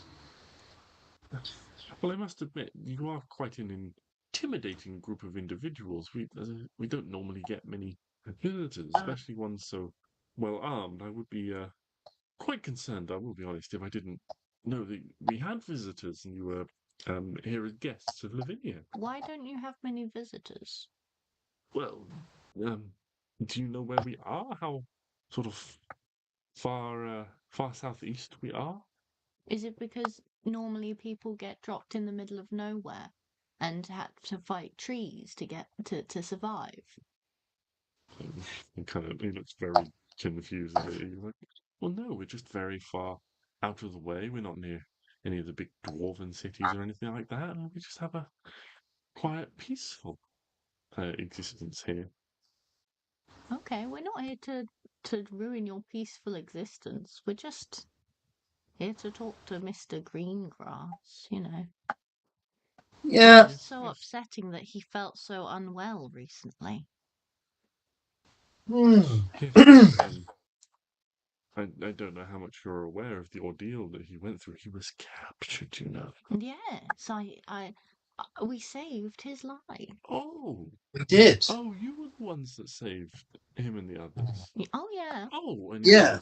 he kind of, like, reaches out hand. Well, it's a pleasure to meet you all. And kind of goes around and like shakes everyone's hand. And when we last saw him and spoke to him, I mean, obviously not spoke to him, but we made it very, very clear to him and to everyone of the council that, the next few weeks or months will be very, very crucial. And that's why we're here, to impart this knowledge and ensure that, things can go smoothly so that we can defeat the great evil that is Balsam, and that we as people of Kavran can all work together towards this goal, that no one tries to hide away from what might be quite a difficult time. As I'm sure you can understand, even if one group of what few allies we have tried to just cower away and stay out of a situation like this, I'm sure you could understand that would cause quite a bit of a problem for the rest of us, and put the rest of us out by quite a lot. Even people down here, such as yourselves, or anyone in Kavran. I'm sure you agree, as well as Mr. Greengrass agrees with us, that we need all hands on deck for the times to come. Correct? Well, yes, I suppose so. I've never really been a military man, This is going to be a confrontation. I don't really. Well, no one said you personally had to get involved. We just, we just don't want people to be on the side of Balsam. Well, I mean, you said you were here to learn about our sort of our traditions and things. Yes. Did you have any specific questions that I can answer for you? What sort of things do you get up to round here? Well, we all generally have somewhat of a green thumb. he kind of sort of gestures around the house. I don't know whether you've noticed that the houses and things like that, they're all very much one with nature, and so forth. As a man of myself, I appreciate it. It's very good. Mm-hmm. You know, if Balsam were to win, all of this would be burned down very quickly. Yeah, he doesn't Pretty like much greenery. everything. Pretty much everything gone. Quite sad. Destroyed. Boom. Dead. Everyone you know, everyone you love, dead, gone, buried. Oh, Like that. okay, that's a bit heavy, Stix. And you know, if we were to lose and if we didn't have all hands on deck kind of thing, you know, that's very, very likely to happen. And all this nature that you and I love is bound to be just a thing of the past. Really think of maybe the Feywild. Does it just be another level of hell, I suppose? Or whatever the fuck he's planning on doing. I think it's just So, hell. yeah. So, would you please explain to me why you halflings don't really seem that bothered by everything that's going on? Would you please be able to explain maybe what's going on with Lavinia and why she wants everyone to stay out of everything? Or maybe even wants to help Balsam rather than helping, you know, the people of Kavran. Sorry, I'm not really following. I was under I'm the a- impression that Lavinia told us that you were here to inform us of everything that happened at this summit that we were unfortunately not able to attend. And my spear sort of like starts sort of. I'm almost like gonna like expend a smite without smiting anything, just like start my spear, just sort of like lighting up a little bit, like crackling with some of that stuff, and just be like, "Tell us everything you know about Lavinia and what her plans." Check him as What- well. Yeah. What are you sort of? Well, where he was like, "Oh, I thought Lavinia just wanted you to come and talk about blah blah blah blah." Well, yeah. So he just says like, "Oh, don't really understand what you're saying. Lavinia told us you were here to tell us everything that had happened in the summit that we unfortunately missed out on. If we don't know what the council has decided, we can hardly be expected to do anything. We wouldn't want to do the wrong thing, now would we? That would be more detrimental than doing nothing." Yeah, but it certainly seems like you guys pretty much have your mind made up here to do nothing, anyways, as far as we've heard from your little conversation last night. So, do you want to cut the shit and tell us what the fuck Lavinia's going to do, or Lavinia's plan? I don't understand what you're talking about, and I think you're being quite rude. Yeah, I'm your guest here, but I would like to invite you to leave now. I'm gonna just slam my thing down and cast Zone of Truth. That's a charisma save, DC 19. DC 19 charisma. Yeah. Oh no, that's a 7, not a 1. But either way, he does not have a plus 12. Thank God. Yeah. So, Were you at the meeting last night?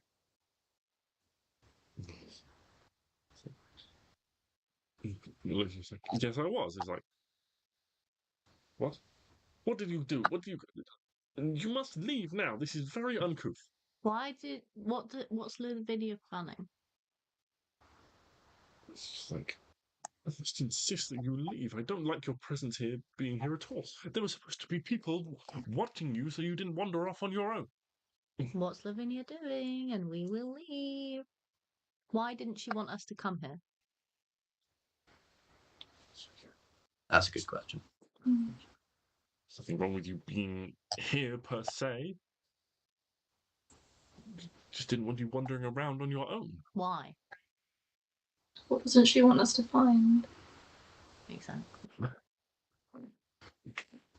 You must. No, no. There is a meeting later on where you were supposed to be telling us everything And I will not say any more. And now I would like you to tell us everything. No, I shan't say any more. I think you will. Do you have My like friend suggest? has a lovely dagger full of lots of elemental crystals. She can do some very interesting things.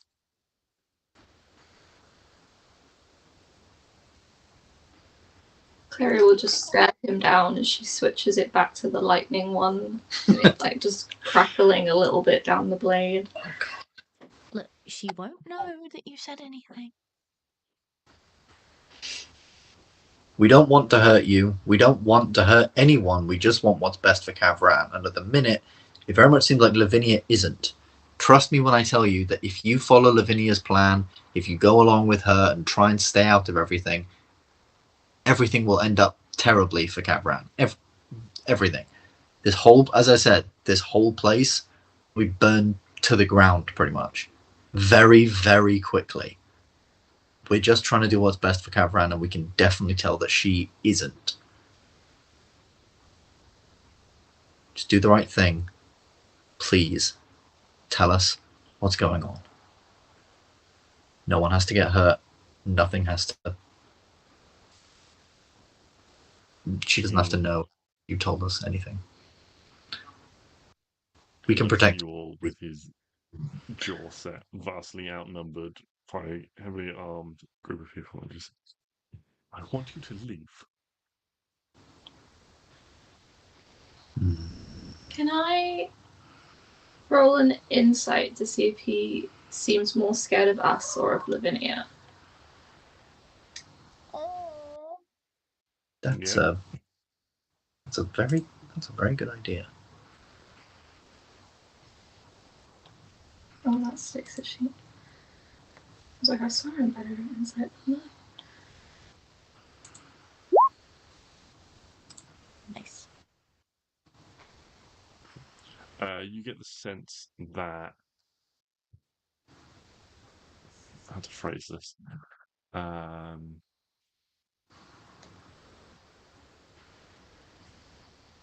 You get the sense that he is afraid of you and feels sort of like indignant about this threat that has entered his home.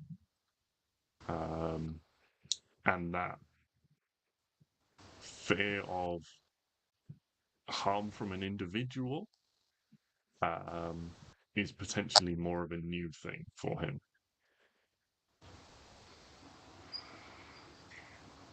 He's not used to being threatened. Okay,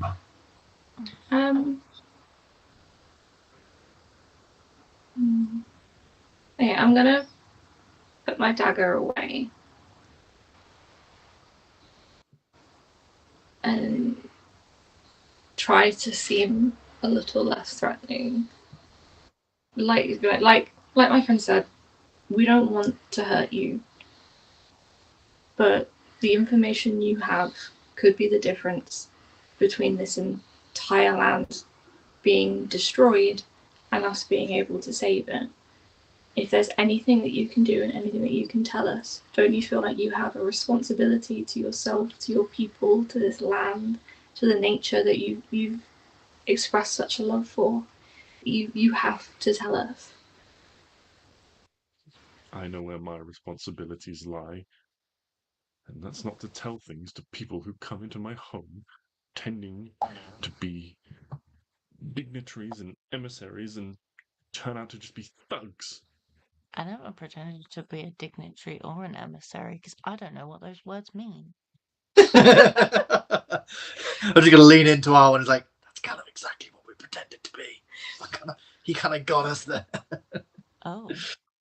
Yeah. I mean, at this point, he's going to just make a dash for the door. Oh. Well, can I tell Klari, can you cast sleep, please? Please. Yeah, will that counteract Zone of Truth? No.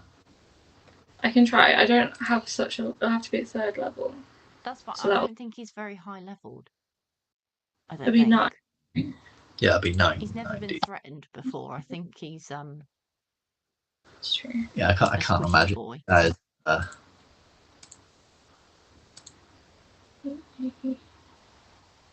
Yeah, that's right.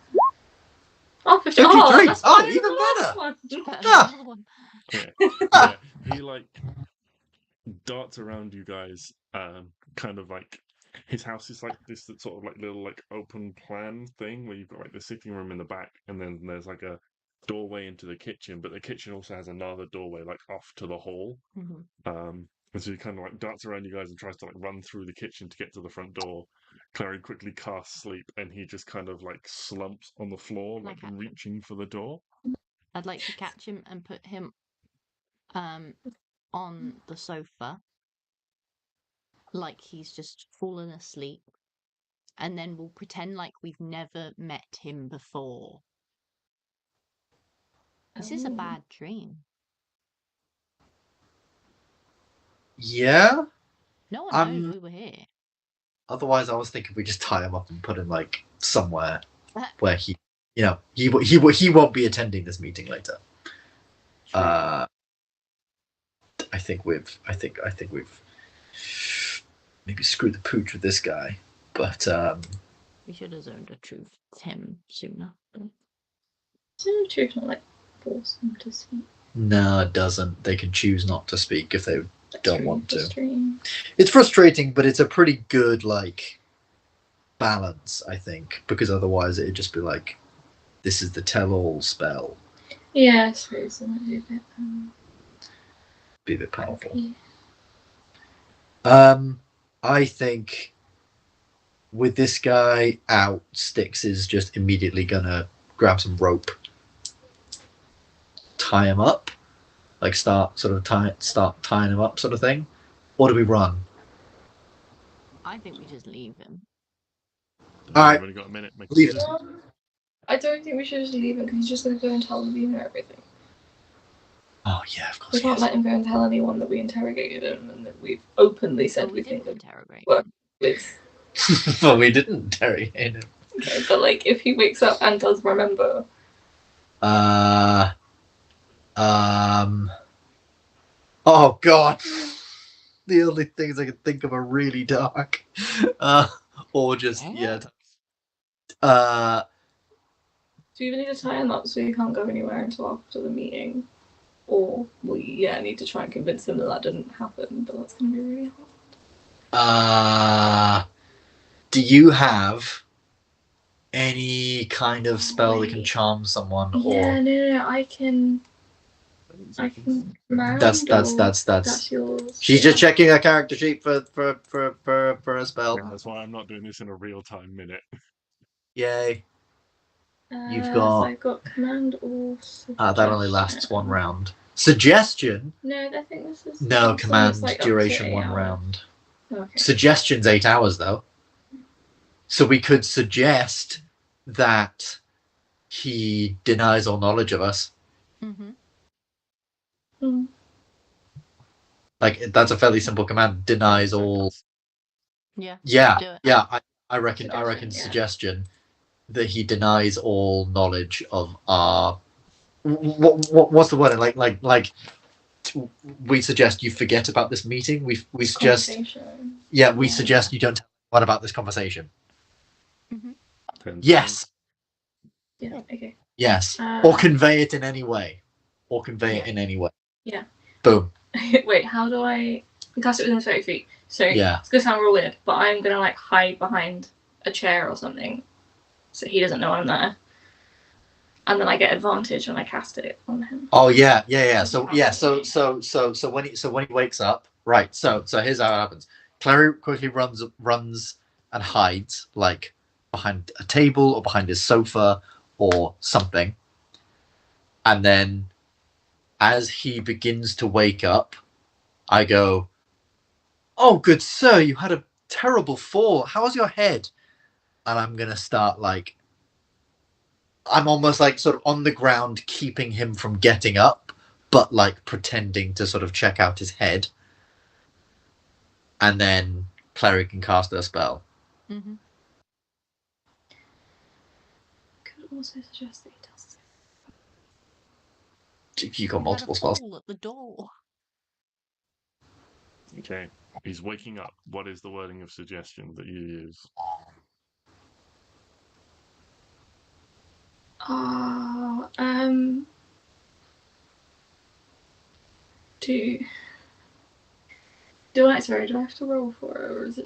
They have to They roll. have to roll. Okay. So do we want to make him tell us things, or just be done with this and hope that he forgets? I think if you've got the spell slots for it, we could use the information. Okay, I'll try. I'll try first. Suggesting that he tells us everything he knows about Lavina. Okay. What's the saving throw, please? Where is it? Up. Oh. No. Keep going up. Activity, measure influence. Oh right, yeah. What is the saving throw? Understand you creatures that can't be charmed. Suggesting to words in a manner that makes course of action sound reasonable. Asking the creature to say, yeah, blah blah blah. Harmful. The target must make a wisdom saving throw. Wisdom saving throw. Okay. So is that? What would the DC be? So it would be 18. 18. Okay. And he would have disadvantage because I'm hidden. That's how it works, isn't it? Yeah, if you're hidden when you cast a spell, Yeah. they have disadvantage. Disadvantage made the difference. Okay. So you suggest Everything he knows about Lavinia's plans. okay. So he kind of wakes up, and this kind of somewhat like glassy expression, like overtakes the fear and panic in his eyes as he begins to wake up. And in a very sort of like monotone voice, he just says, "The plan is to do nothing, to just stay out of everything, pretend that we couldn't be involved in the meeting, and not to do anything. We take no action, and we remain peaceful." Mm-hmm. But you can be peaceful without saying. Oh, you didn't have to actually be involved in the fighting. Whatever. I think this guy can't tell us anymore, I guess. So I guess now second suggestion. Well, I'm gonna keep him down after Yeah, he's like, as he after finishes he said that. speaking, he kind of like gains more cognizance and begins to start like trying to move. I mean, in the vague hope, contested strength check Stix. Go on. I roll a 1, I swear to fuck. Although even if I roll a 1, I've still got a plus 10. So tested athletics. 19. Okay, yeah, you hold it down. Cool. Then Clary's gonna cast suggestion again. Still hidden away. And just suggest you won't tell anyone about our visit here or the conversation we've had. All right. And that will last for 8 hours. If you feel 8 anyway. hours. I hope the meeting's within 8 hours. Suggest he won't tell anyone about Or the can- conversation And Yeah. us being here. and you being there. Okay. We leave. Bye. Did it work? Did he roll? Yeah. Okay, cool. Because I had a silvery barbs if he passed. He has to roll again. And someone gets advantage on the next thing they do, but it's within that.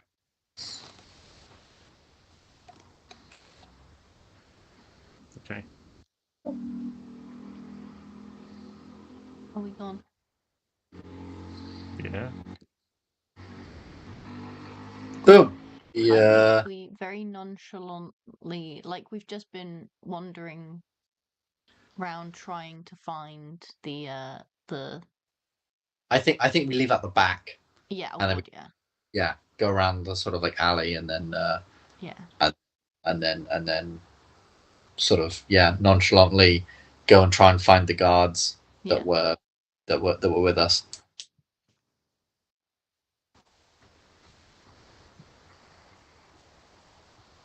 Okay. Yeah. You head back towards Hartree, and you spot. There are several people. More sort of like guards and things. Just sort of like general people, kind of running around. Not like running, but like moving. With urgency. Um, and one of them kind of spots you and kind of rushes over to you and he goes, "Oh, yes, the visitors that are staying. Uh, there's been, of course, a little bit of a panic by wandering off unaccounted for." Oh, apologies. I was just leading our group in our morning chakras, in our morning meditation. And the guards that were with us, I think they got like too peaceful. I've seen this before. This is a common occurrence for people who don't really know how to manage their peace in meditation. And they all look like they hadn't had a great amount of sleep. Maybe we need I think we need new guards. You need to give those guys like the rest of the afternoon off because my God, did they look tired? Literally rings around their eyes and everything. But yeah, they all fell asleep. We didn't really want to wake them. So we just went for a sort of. We decided to do our our post chakra stroll post chakra stroll. Exactly. to Exactly. realign everything, and then we were just coming back to get them. Yeah. Also, a bit of exercise. Doing our squats and lunges and so on and so forth. But yeah, we're back. We're ready for this meeting. By the way, when is this to be held? I believe it's going to be. I suppose it was supposed to be late morning, but I think something something came up, and I think it got pushed back to early afternoon. In 8.5 hours So time. as long as it's within 8 hours. We're on a bit of a time crunch. Yeah, we do need to be back. Back in Garnheim. So yes, that's absolutely fine. Cool. Well, spot up lunch, anyone?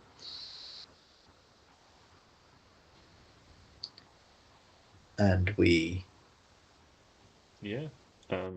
go off, grab a bit of lunch, and also speak to Mr. Chip.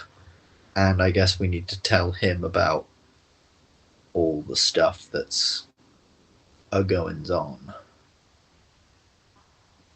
Because that was the plan, right? We're going to tell him first and then discuss it in broader length with the rest of the people. I seem to remember some kind of plan. Yeah, so you're going to find Chip. Indeedy. Our bestie Chip. Okay. Yeah, you head off towards a house where Chip lives. And yeah, you knock on the door. It is answered by Gertrude again. Oh, for fuck's sake, not this woman. Kind of like smiles at you all. It's like, "Oh, hello." Again, does the same thing that Gareth did, and kind of just sort of like leans to the side to like look behind you. Okay. Well, I'm guessing you're not here to see me. No. As much as we would love to make time for yourself, we are here to see Mr. Greengrass, if that's all right. Yes. Well, come on in. Kind of like leads you in. Rather than leading you into like the sitting room, she kind of leads you into the kitchen again. And you can see that like Chip is following you follow the sound of like chopping on a chopping board, and you find that Chip is there, and he seems to be like cutting up, like finely chopping some sort of like herb or something like that at the moment, and then kind of like finishes chopping it as you enter, scoops up like a big handful and drops it into like a pestle and mortar, and then just begins to start like grinding it down. What's he grinding, sorry? Just some like herbs and things like that. He's doing it. Yeah. Nice. So he's up and about and he's all good. Seems to be all right. Oh, good. Can I just go up to him really quick and just use cleansing touch again? Just really quickly. Just in case overnight they were like, oh, he's looking a lot better. Let's just he's taking a turn for the worst. Yeah, can I just go up and like cleansing touch, get rid of any spells on him or anything again? Yeah. Doesn't seem to have an effect. Cool. Also, if he casts foresight or some shit on himself in the morning, I have to ruin that, but whatever. Cool. So, I guess we'll walk in. We'll say, Mr. Greengrass, love to speak to you. Could we perhaps speak to you in a bit of privacy to discuss what the council told us to come here and speak about? It's going to be a real plot. Chip also decides that he wants to stay out of everything, but I don't think that. Like translating through Gertrude, it's like, well, yeah, she's kind of like, well, you probably need Gertrude to stay so you can understand me. Nope, we can do the same thing as we did yesterday and give you one of the rings and speak through the rings. It's like, I don't really remember that, but okay, if you have a method, it's like, if you have some way of communicating telepathically, then sure. Like, Perfect. he doesn't remember. He doesn't remember? We'll deal with that in a second. And he like when she's gone. He like he and Gertrude like sign back and forth for a minute, and then she like like a few sentences, and then she departs. Right. I'll take mine off. Give it to him. Yep. Okay. So Klari can speak to him mentally, and But we can speak to him in the real world. well, yes. Yeah. And Klari will just tell you what he's saying. Cool. So you don't remember anything that happened yesterday? A few things. Just some. I remember being. My memory's been a bit, foggy lately. They told me that you'd.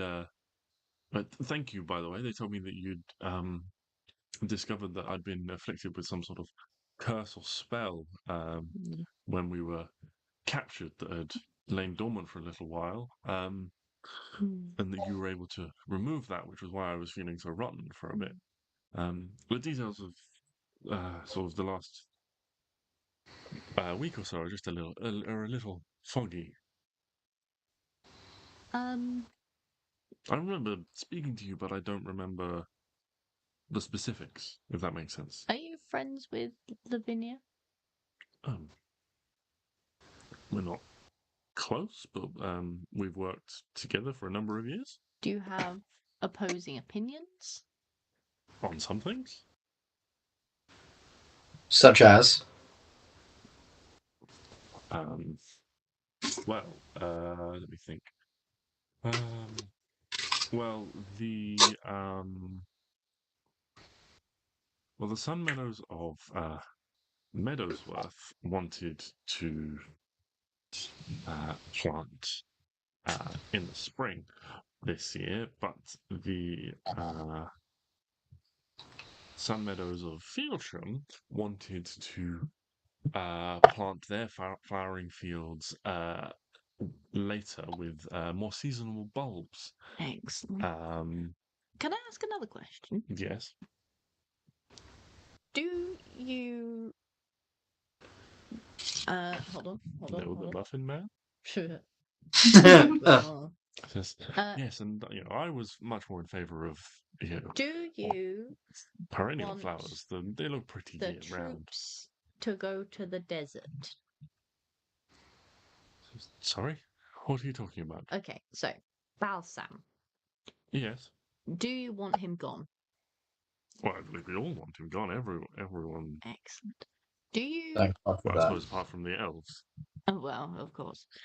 Do you think that sending a few people from your people is a good idea or not?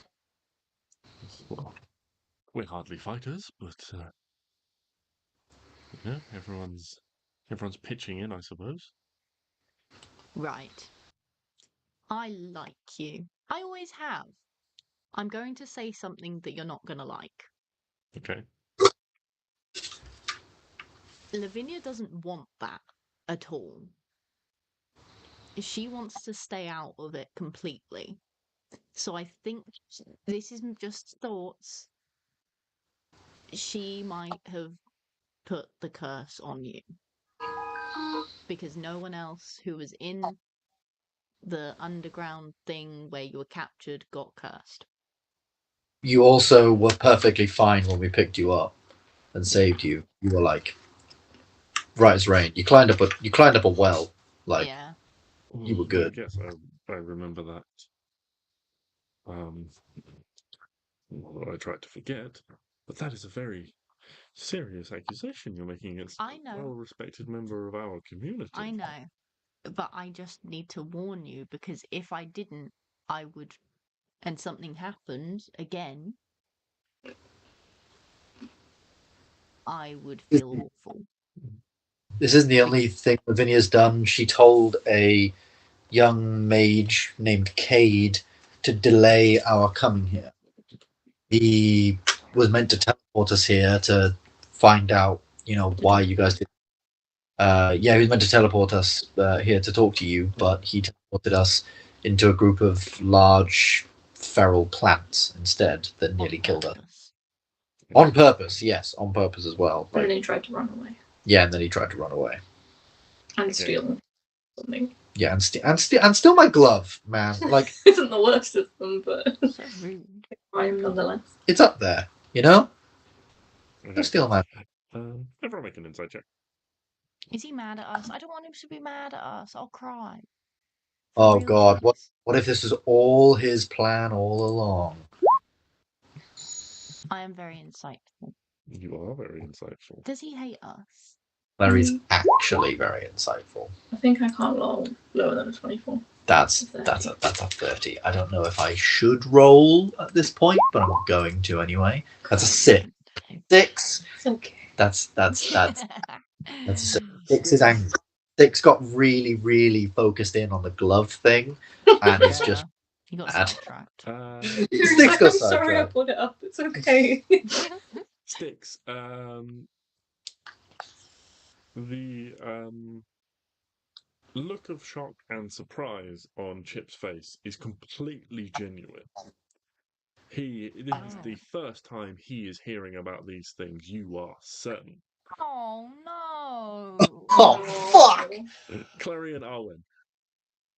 He's not a very good actor. He is pretending to be surprised by this. You knew. What? I know everything. I'm God. I thought Hold they were on. friends. So you did you do it? Did you make the mirror not work intentionally?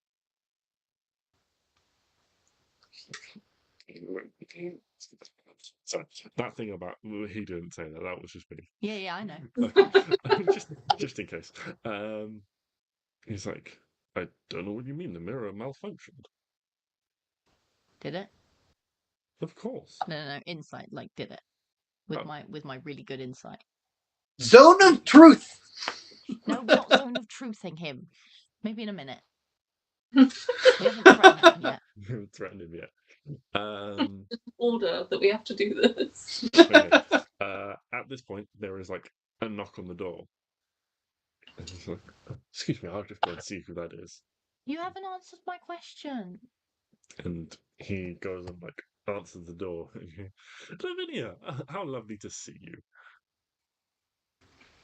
And you kind of all just like enter the hall, and she's there, and you can see that there's like another like group of guards behind her. You causes quite a worry with your little activities. And we weren't quite sure where we'd find you. We thought we'd lost some of our honoured guests. Okay, this genuinely doesn't make any sense anymore. Okay, I'm not talking to I'm talking to the group, not to the group. Hold on. I don't understand. Because I thought that don't lick me. I thought that she I thought that she was doing all this because he wanted to vote against what she was saying. But if he agrees, then there's literally no point in her doing all of this. He could have just voted to say no, just like everyone else. Like, I don't understand why she's done this then. Yeah, unless she's we know threatening that him. he knew, but we don't know if he agrees. Yeah, maybe she's threatening him. Maybe she's got something over him or something like that. Why can't he tell us that? Sorry. Okay. You're back in the room now. Oh, good. The DM's back in the room. Well, not the DM, but like all the other characters that are in your face. In my face? Yeah. In your face? I think the most person in my face is Arwen. Well, Lavinia wasn't allowed to hear. It's okay. Okay, carry on. Yes. Chip's chatting shit again. This is... Well, I'm glad that we've not gotten lost.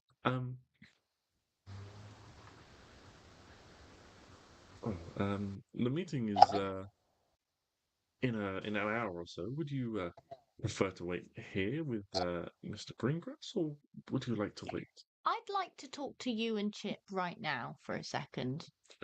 Yes, of course. I don't understand what's going on here. I'm confused, and I don't like being confused. I get confused quite often, but I can't handle it, okay?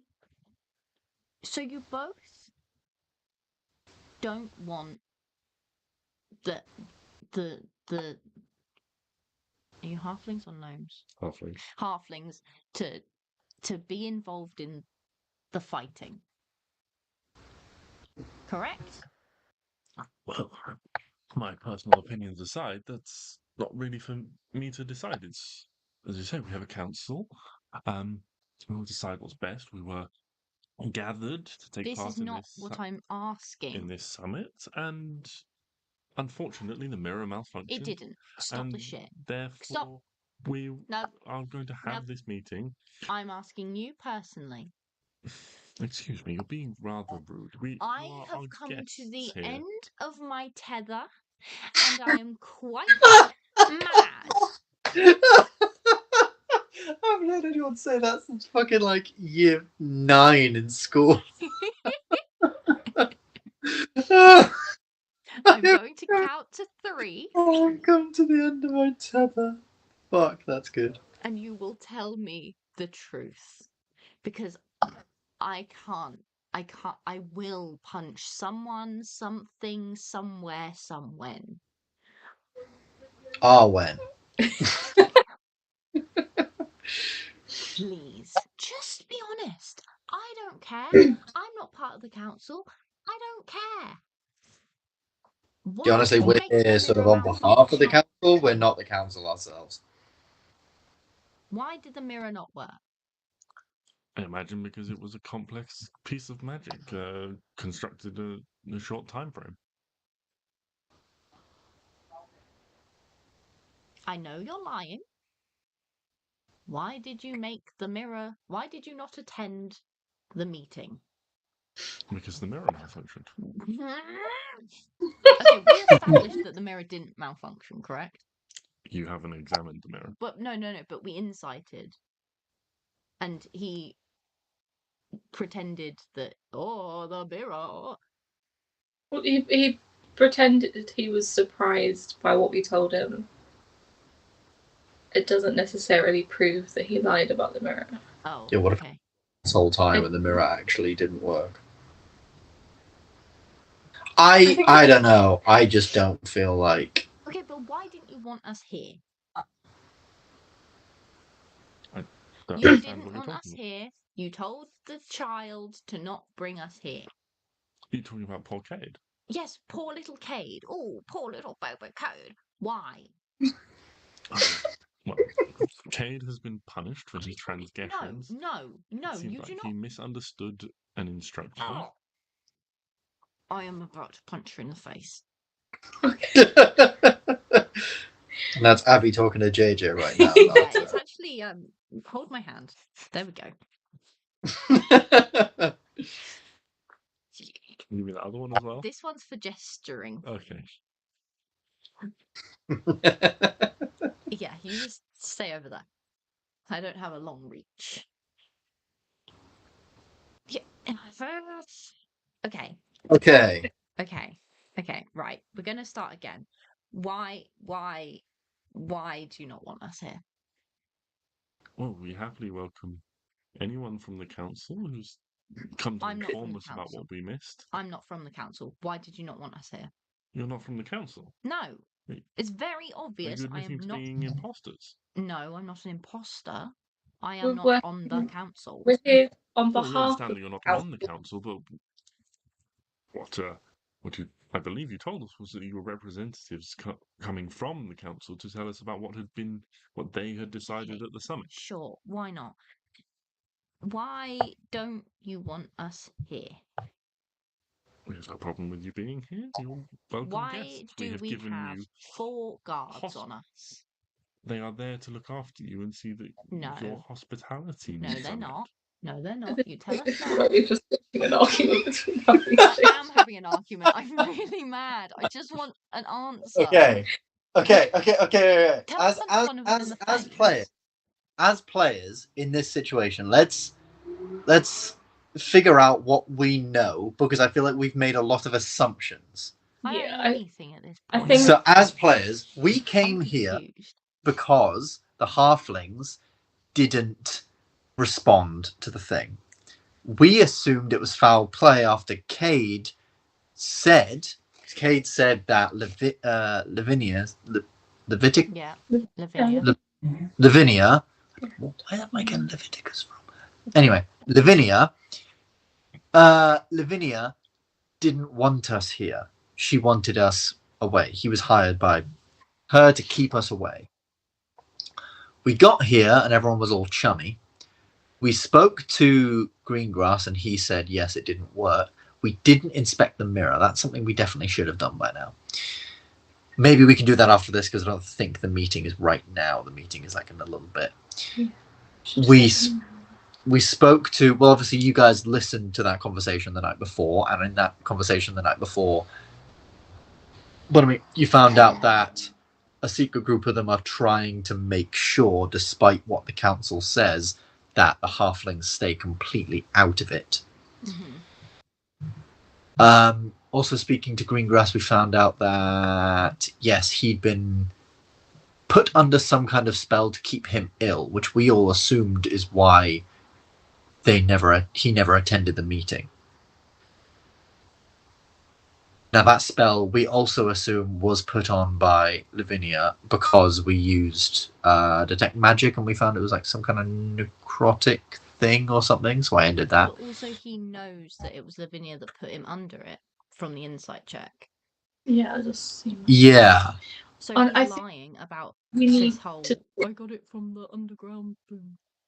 We need to talk more to Chip, I think, and find out whether, like, because if he doesn't disagree with her, I don't know why else she would put a curse. I don't understand. So I think we need to talk to him to establish whether he is on her side or whether he's being threatened by her, forced or something, or if it's just out of like respect or something. Yeah, because the only one with any kind of power here so far definitely seems to be her. Yeah. Right. Oh. I think we might need to split up. I don't think I can be trusted to talk to another human being. I can talk. That's my. I have 5 charisma. I can talk. So I might go and look at the mirror. I think Klari is someone who's very proficient in Arcana. Yeah. Yes. Also, to go look at the mirror. Let's go I- together. I will stay here and talk to these people. So, And she's got that if opposite we- thing. yes. So, Identify thing. oh yes, you've got identify, don't you? Oh yeah.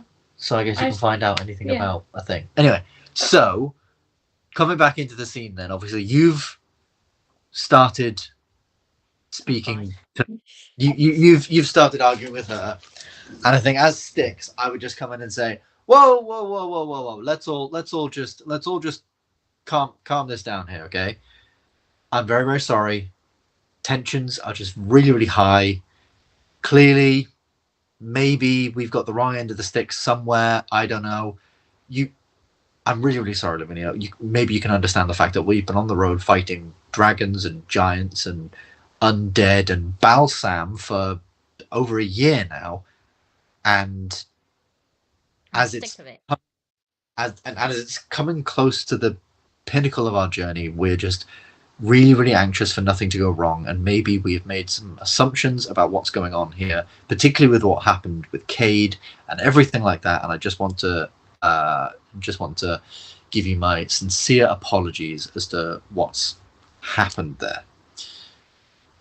Right now, you asked if we wanted to speak more with Mr. Chip, or if we wanted to do what exactly.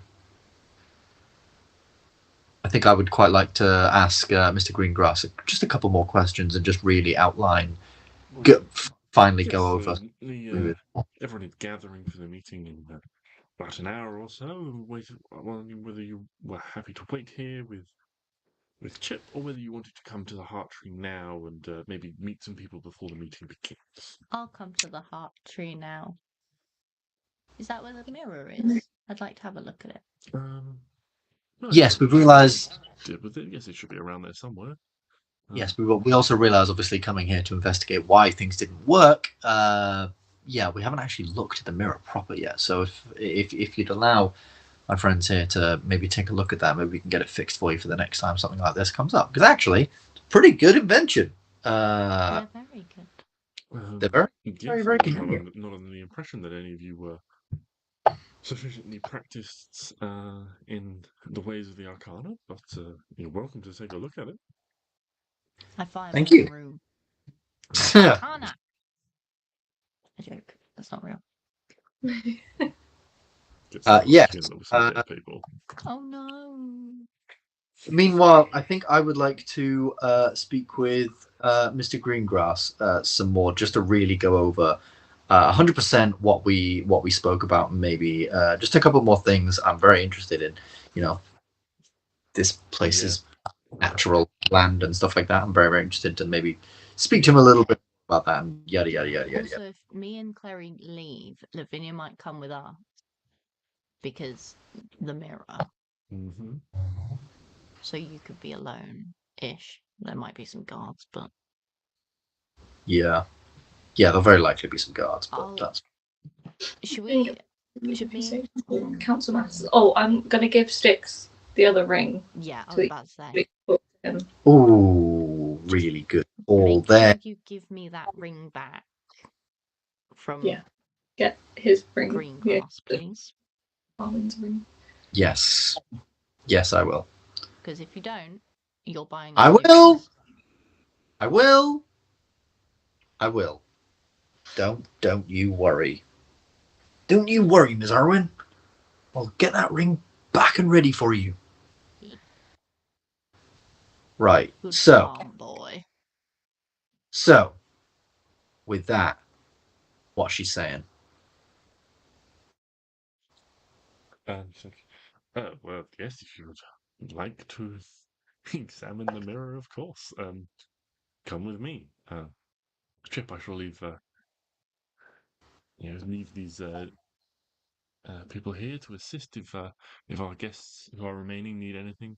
Then you should not exert yourself too much after your illness. Oh, absolutely. Rest is the best healer. Yeah, and a couple of the guards kind of take up positions a bit on the doorstep again. And they just kind of like nod to you, Stix, like, here if you need anything, sir. And the other two kind of fall in behind. Are these Arwen new and Klari. guards? Yeah, they're all new.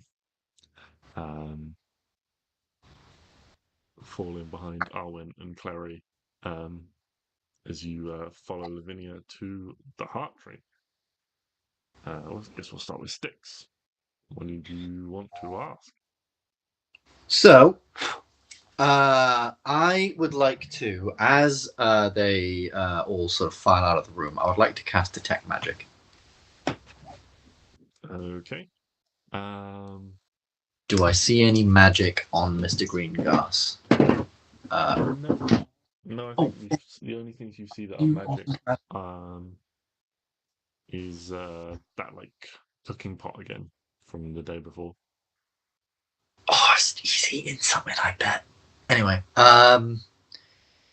so I'll say, all right, Mr. Greengrass. So my friends clearly maybe deduced you weren't being entirely truthful. So why don't we start this again? And I'm just going to be fairly open and honest about what's going on here. And I'm just trying to put some pieces together for the wholehearted benefit of Kavran. Let me get this straight. You want to stay out of things too? Yes? No? What is your opinion on this? Would you rather stay out of things, or would you rather go full steam ahead with the rest of the council? So yes, well, you know, my personal preference is always been to try and do what is peaceful in the best interest of everyone as peacefully as possible. Okay.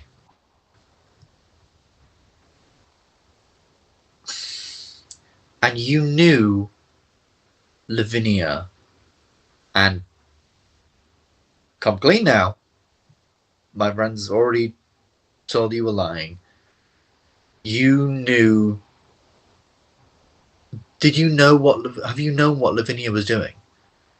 Apparently last night, Lavinia and several others had a meeting where they were talking about some kind of plot to sway the council decision to make sure that you halflings stayed out of all of this. I wasn't aware there was any sort of meeting last night. Can I say until recently I was been a bit out of it. Okay, can I maybe try and insight check that, just as like a little bit of a. I know I'm not very good at insight. I'm not going to try and do it on everything he says, but just that stings to me as something that I think is quite important. Very much Stix will. 11. 11. Right. Yeah. Seems. As far as Okay. I can tell. I mean, Stix before thought he was genuine anyway. So. Yeah. I thought you were genuine anyway, and then they openly said you're lying. Whatever. So, okay. So, can you tell me why you lied to us earlier? About what? Just a minute. We were. Oh fuck! What were we talking about? We were asking you about the fact that you were poisoned and the fact that people knew stuff, and my friends detected that you weren't quite being truthful in your reaction. Like you weren't surprised you were poisoned. You weren't surprised this stuff was happening. You knew this stuff was going on. If you knew this was going on, if you knew this was Lavinia's plans, why haven't you tried to stop her? Why haven't you done anything about it? Lavinia's clearly got some agenda against the greater good of Kavran, and you're not doing anything about it? I believe you're placing a lot of things at the doorstep of Lavinia when we do everything collaboratively here. I know you do everything collaboratively, but it definitely seems like she's trying to take some kind of charge in this moment of tension. And it seems like a lot of people are getting in behind her. Well, yes, we support each other as a community, and when something has been decided, even if you don't necessarily agree with it, it is our custom that you support that decision and see it through. Okay. The problem is he's been out of it for a lot of it, so I can't imagine he does know much more, really. I just don't get what's going on anymore. Yeah, I'm just trying to figure out. So we asked him about. Well, we told him that he was obviously being, thinged, and we told him about Cade and everything, and he seemed to know that. So, I'm gonna say, did you know that? Did you know? Did you know that we were going to be sidetracked? Did you know that Cade was going to teleport us away somewhere, keep us away from here? Why are people trying to keep us away from here, and why are we being constantly guarded here? I understand to keep us safe or whatever, but you are a very peaceful community, and it definitely seems like we're not being protected. We are being guarded in case we do something. You're all a peaceful community, and we are very high level. We've faced a lot of threats worse than all of you. Well, Not to I think threats you at all, but I think there's been a misunderstanding. We take great pride in looking after our guests. Obviously, one's as experienced as you. Well, you don't need protection, but we take pride in looking after guests. So while you may not need protection, it's still our duty. We see it to look after any needs you should have. okay. All right. Well, that's fine. Maybe then we actually did get the wrong end of the stick. I'm thinking. And maybe. Okay. Let me figure this out. So, we came here with Cade. Cade was told by Lavinia to keep us away. We ended up getting here anyways. We found out that Lavinia was. Well, obviously, we knew Lavinia was being an asshole. We came here, we found out that he was ill. So he doesn't remember a lot. He was out for a lot of what happened. So he probably doesn't know a lot about what's happened. But when you guys just asked him about what just happened, he seemed to know about a lot of it already. I mean, we did tell him yesterday, but he doesn't remember our conversation from yesterday. Ooh! Where do you get your food? That cauldron. Do you eat from that? Yes, Do you mind if I go up and take a look? So yeah. yes, So when right. so yesterday I cast a spell. I cast detect magic around the room, and I saw the cauldron. And Yes. today I cast detect magic around the room, and I've seen the cauldron. It is magical. What kind of magic is it again? I asked for his kind of magic. I never evocation. I did ask that, didn't I? Evocation. It's probably some kind of. Oh fuck! If only I had the other people here so that we could identify this cauldron. Ah! That's fine, because what I'm going to do is I'm going to go up to the cauldron and I'm going to do a really dumb thing. I'm going to go up to it. Is there anything in it at the minute? Is there any food in it? Is there any water? Yeah, it looks like a soup or something that's kind of just sort of bubbling away. Okay. There's a soup. There's a soupy soup. I would like to,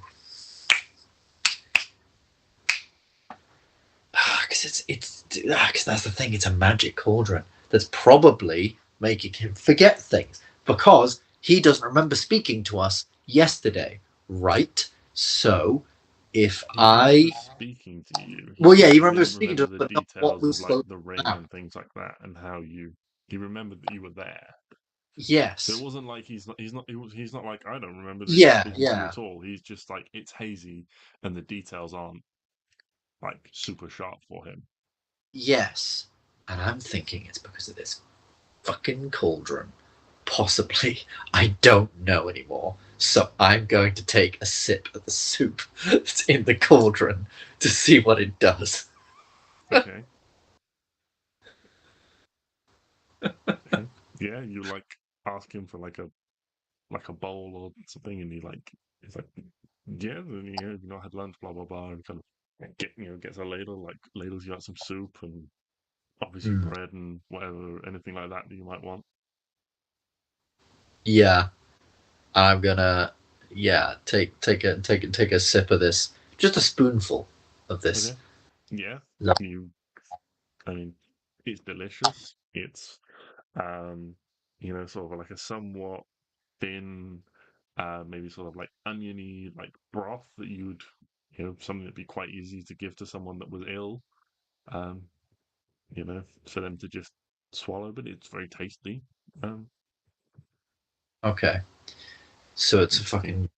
fucking. Can I just ask him what is this cauldron? It's magic. What is it? Oh, well, yes. Sometimes when you have large groups, it's enchanted to stay warm, basically, when it's no longer on the fire. All right, fine. And then we can cut away as Stix just puts his head in his hands and realizes he's made no progress. And this was The fruitless detail about effort. the cauldron when you were asking about what's magic was something really minor I invented, and I feel so bad that you guys are fixated on this magic cauldron for so long I that literally has a thought, minor like, leeching charm on it. he's outdone us here. It's a magic cauldron with the evocation thing. I was thinking, like, but like, Well, it's mortified. like evocation because all the fire spells, I think, are evocation, and it's designed to just stay warm. God damn it. Right. So, in which case, we can cut away from Stix as Yeah. Stix, head in Okay. his hand and eat some delicious soup. Stix And enjoys delicious soup. thinks Meanwhile, about things to ask, but also genuinely does go over the council meeting and just goes, right, fine, fuck it, let's talk council. okay. Yes, but so okay, so you're telling Chip everything that happened at the council meeting before everything that happened at the Kavran Council Summit before you have the meeting later on with the Halfling Council. Yes. Yes. Okay. Meanwhile, Arwen and Klari have been escorted followed Lavinia to Hartree, and like led inside. Someone kind of hurries over when Lavinia arrives. And it's like, yes, the mirror. What did we do with that in the end? She's like, oh yes, it was just put off to in one of the side rooms. I believe it was wrapped up to be returned to see whether or not it could be fixed. After we'd had a little bit of time to study the enchantments to see what we could learn from them. So, yes, of course. Which room was that? It's like, I guess directions. And she escorts you kind of like upstairs into one of these little like side rooms. It looked a little bit sort of like makeshift. You imagine it was possibly because it was just kind of shoved off to the side. But you can see a couple of like those kind of like roll-in like chalkboards on wheels have been kind of you imagine like brought in, and there's someone in there kind of like copying down a load of the like arcane sigils off the back. As a video. I would like to say at this present moment, Clary's in the bathroom. Okay. After Yeah. that. So kind of comes in. It's like, please, just give us some room. For a few moments, we have a couple of guests here from the council who are going to examine the mirror. You can come back and finish your studies on it once they're done. And kind of this student sort of looking individual kind of just sort of like does a little sort of like short bow and kind of moves on out. While Clary's in the bathroom, what does identify actually do? Could you? So, identify.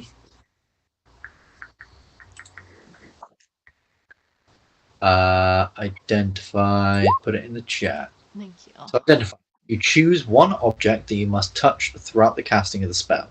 If it is a magic item or some other magic-imbued object, you learn its properties and how to use them, whether it requires attunement to use, and how many charges it has, if any.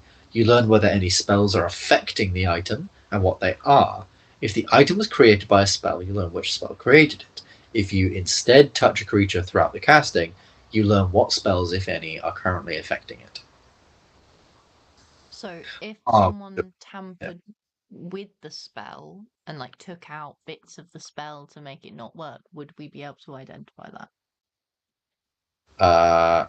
I guess maybe If the only a magical object that has been enchanted, you know it is not, you know it is somewhat experimental. So you'd have to kind of identify how that enchantment worked in the first place, to see whether or not it had been tampered with. So would this actually help us at all? It would depend like how it was tampered with. If someone like cast something on it to like suppress the enchantments on it, maybe. If someone because it's a very runic based enchantment, what Klari will be able to tell you is runic based like spellwork and enchanting is easier to do and more precise and durable because it physically, the runes are magical and they imbue properties, whereas just casting spells upon something is a bit more vague.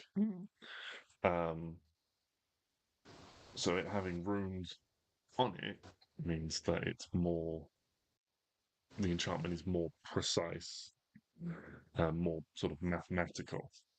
So if Clary could identify those runes, not through the use of the identify spell, but through her knowledge of Arcana, she might be able to tell whether or not they have been employed correctly.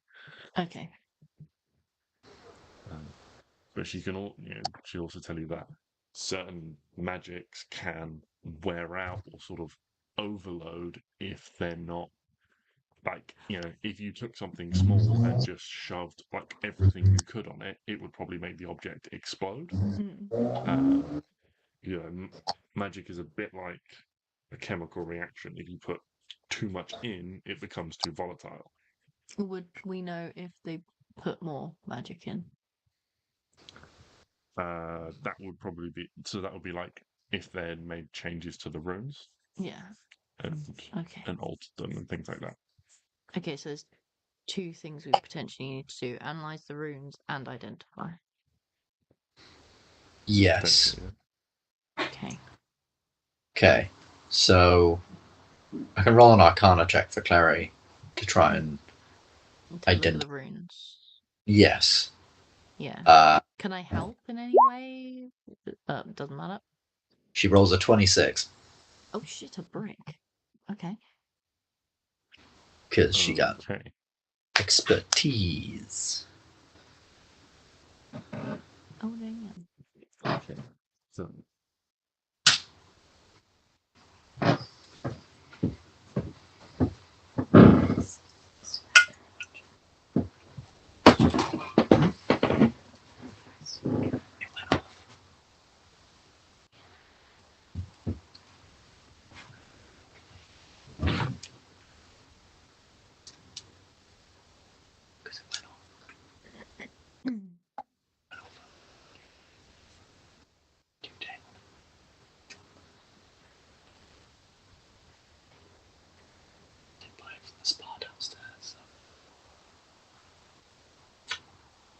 So what Clary is able to figure out from her study of the runes is they all look intact and they don't look like they have been applied incorrectly.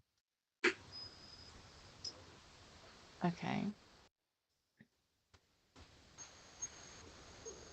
Does Klari have the spell slots cast identify? Yeah, I think so. Double check.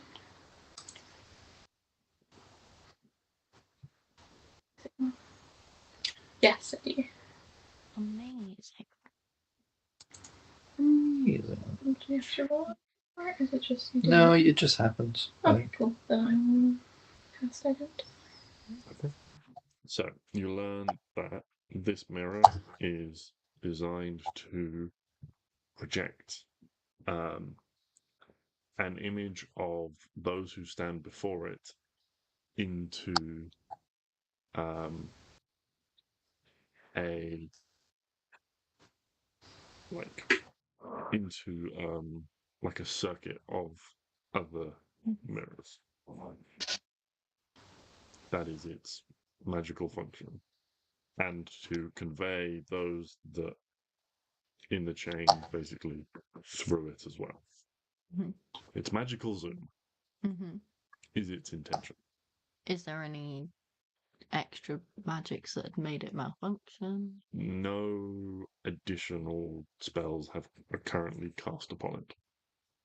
So there's literally nothing wrong with this mirror. Not that you're able to identify at this point in time.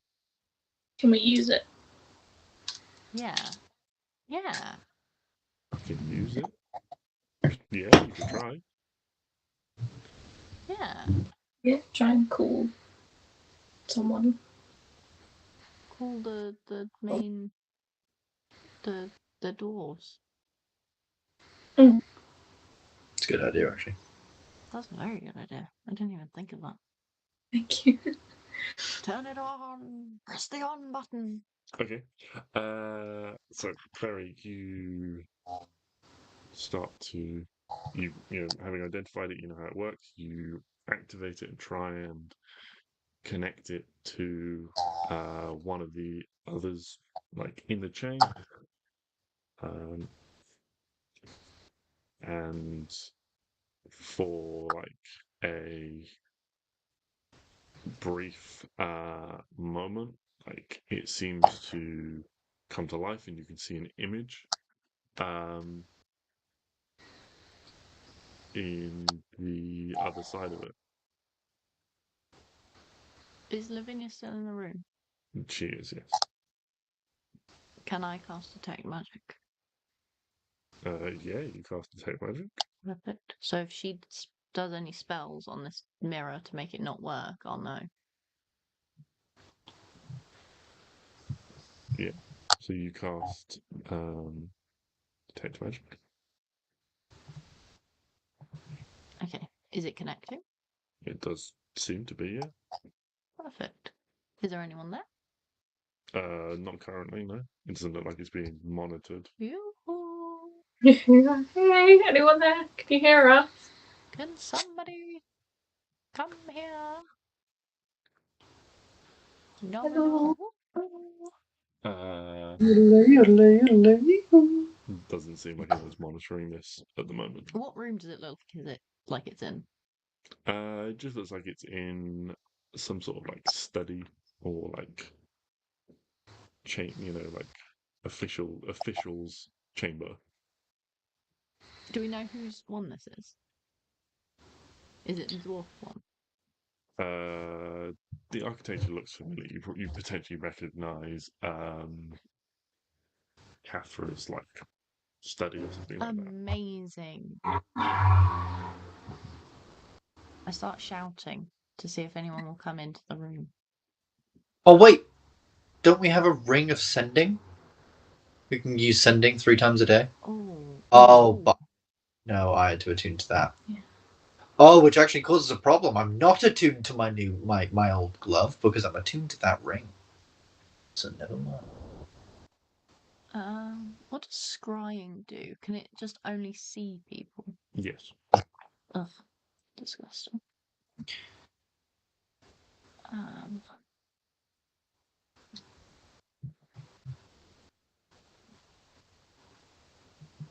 Yeah. Well, no one there, but it seems like it's Not working. working.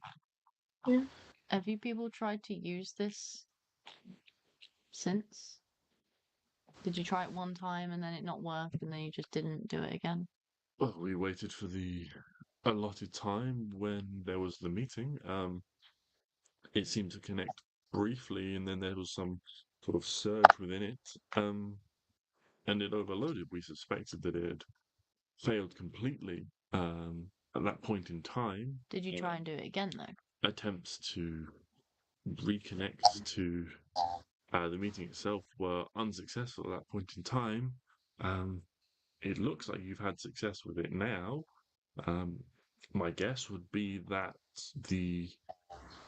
there is some minor malfunction within it, and while it is able to connect to a single entity, connecting to multiple of them and having multiple at the same time caused it to overload and the magic to short out for a time being. Insight, please. Yeah, go on. Me too. Thank God it's Larry too. Unless you want No, Clary too. to. Arwen is not good. 25. 25. She certainly seems confident in what she's saying. She's saying it with confidence and assurance. But? Mm. Oh no, but. She speaks, calmly and confidently to everything and every question you pose her, she seems to have an answer for. So she's very good at being deceptive. Or she's prepared for this Okay, situation. Ugh, I can't handle the mind games. Too old for this. Too old. Yeah. Too old and wise for this. Too old and wise, says the second youngest person in the group. I think What of our the- characters? No, I meant of the actual people here. No, I'm the youngest. You're the youngest? Yes. Yeah, I'm pretty sure she's the youngest. No, it says the youngest person is too old. Yeah. Okay, what does that make the rest of us? Yeah. Yes. Far too old. Far too old. Yes. You said it, not me. Far, far too old in my case. My bones are crumbling ruins already. Yes. Oh, okay, we're not getting very far here. This is going really badly. I guess we just have to go to this stupid meeting and have these stupid people ask their stupid questions while we give them the stupid answers. And not get answers from them. I'm going to be honest, the more I'm thinking about it, do we really... The halflings don't seem like fighters. I think we'll be fine with that. Yeah. It's just rude of them, really. Yeah. Now, yeah. I just feel disrespected. I do feel in my disrespect. own home. Yeah. Your own home. This home Your is own definitely home. ours. Yeah, the home of Kavran. This brand. It's not Clary's home. It doesn't apply to Klari, but 2 out of 3 ain't bad. Well, anything else? Otherwise, I think we'll call an end to things there and pick things up with this group, the halfling meeting. I'll think of more angry questions for next week. Okay, I shall prepare more Indeed. platitude answers designed to bamboozle and confuse without properly answering the question. Thanks. You're welcome. If you could submit your questions in writing at least 2 days in advance, that would be great. No.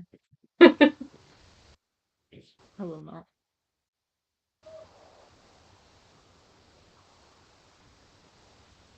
Boom.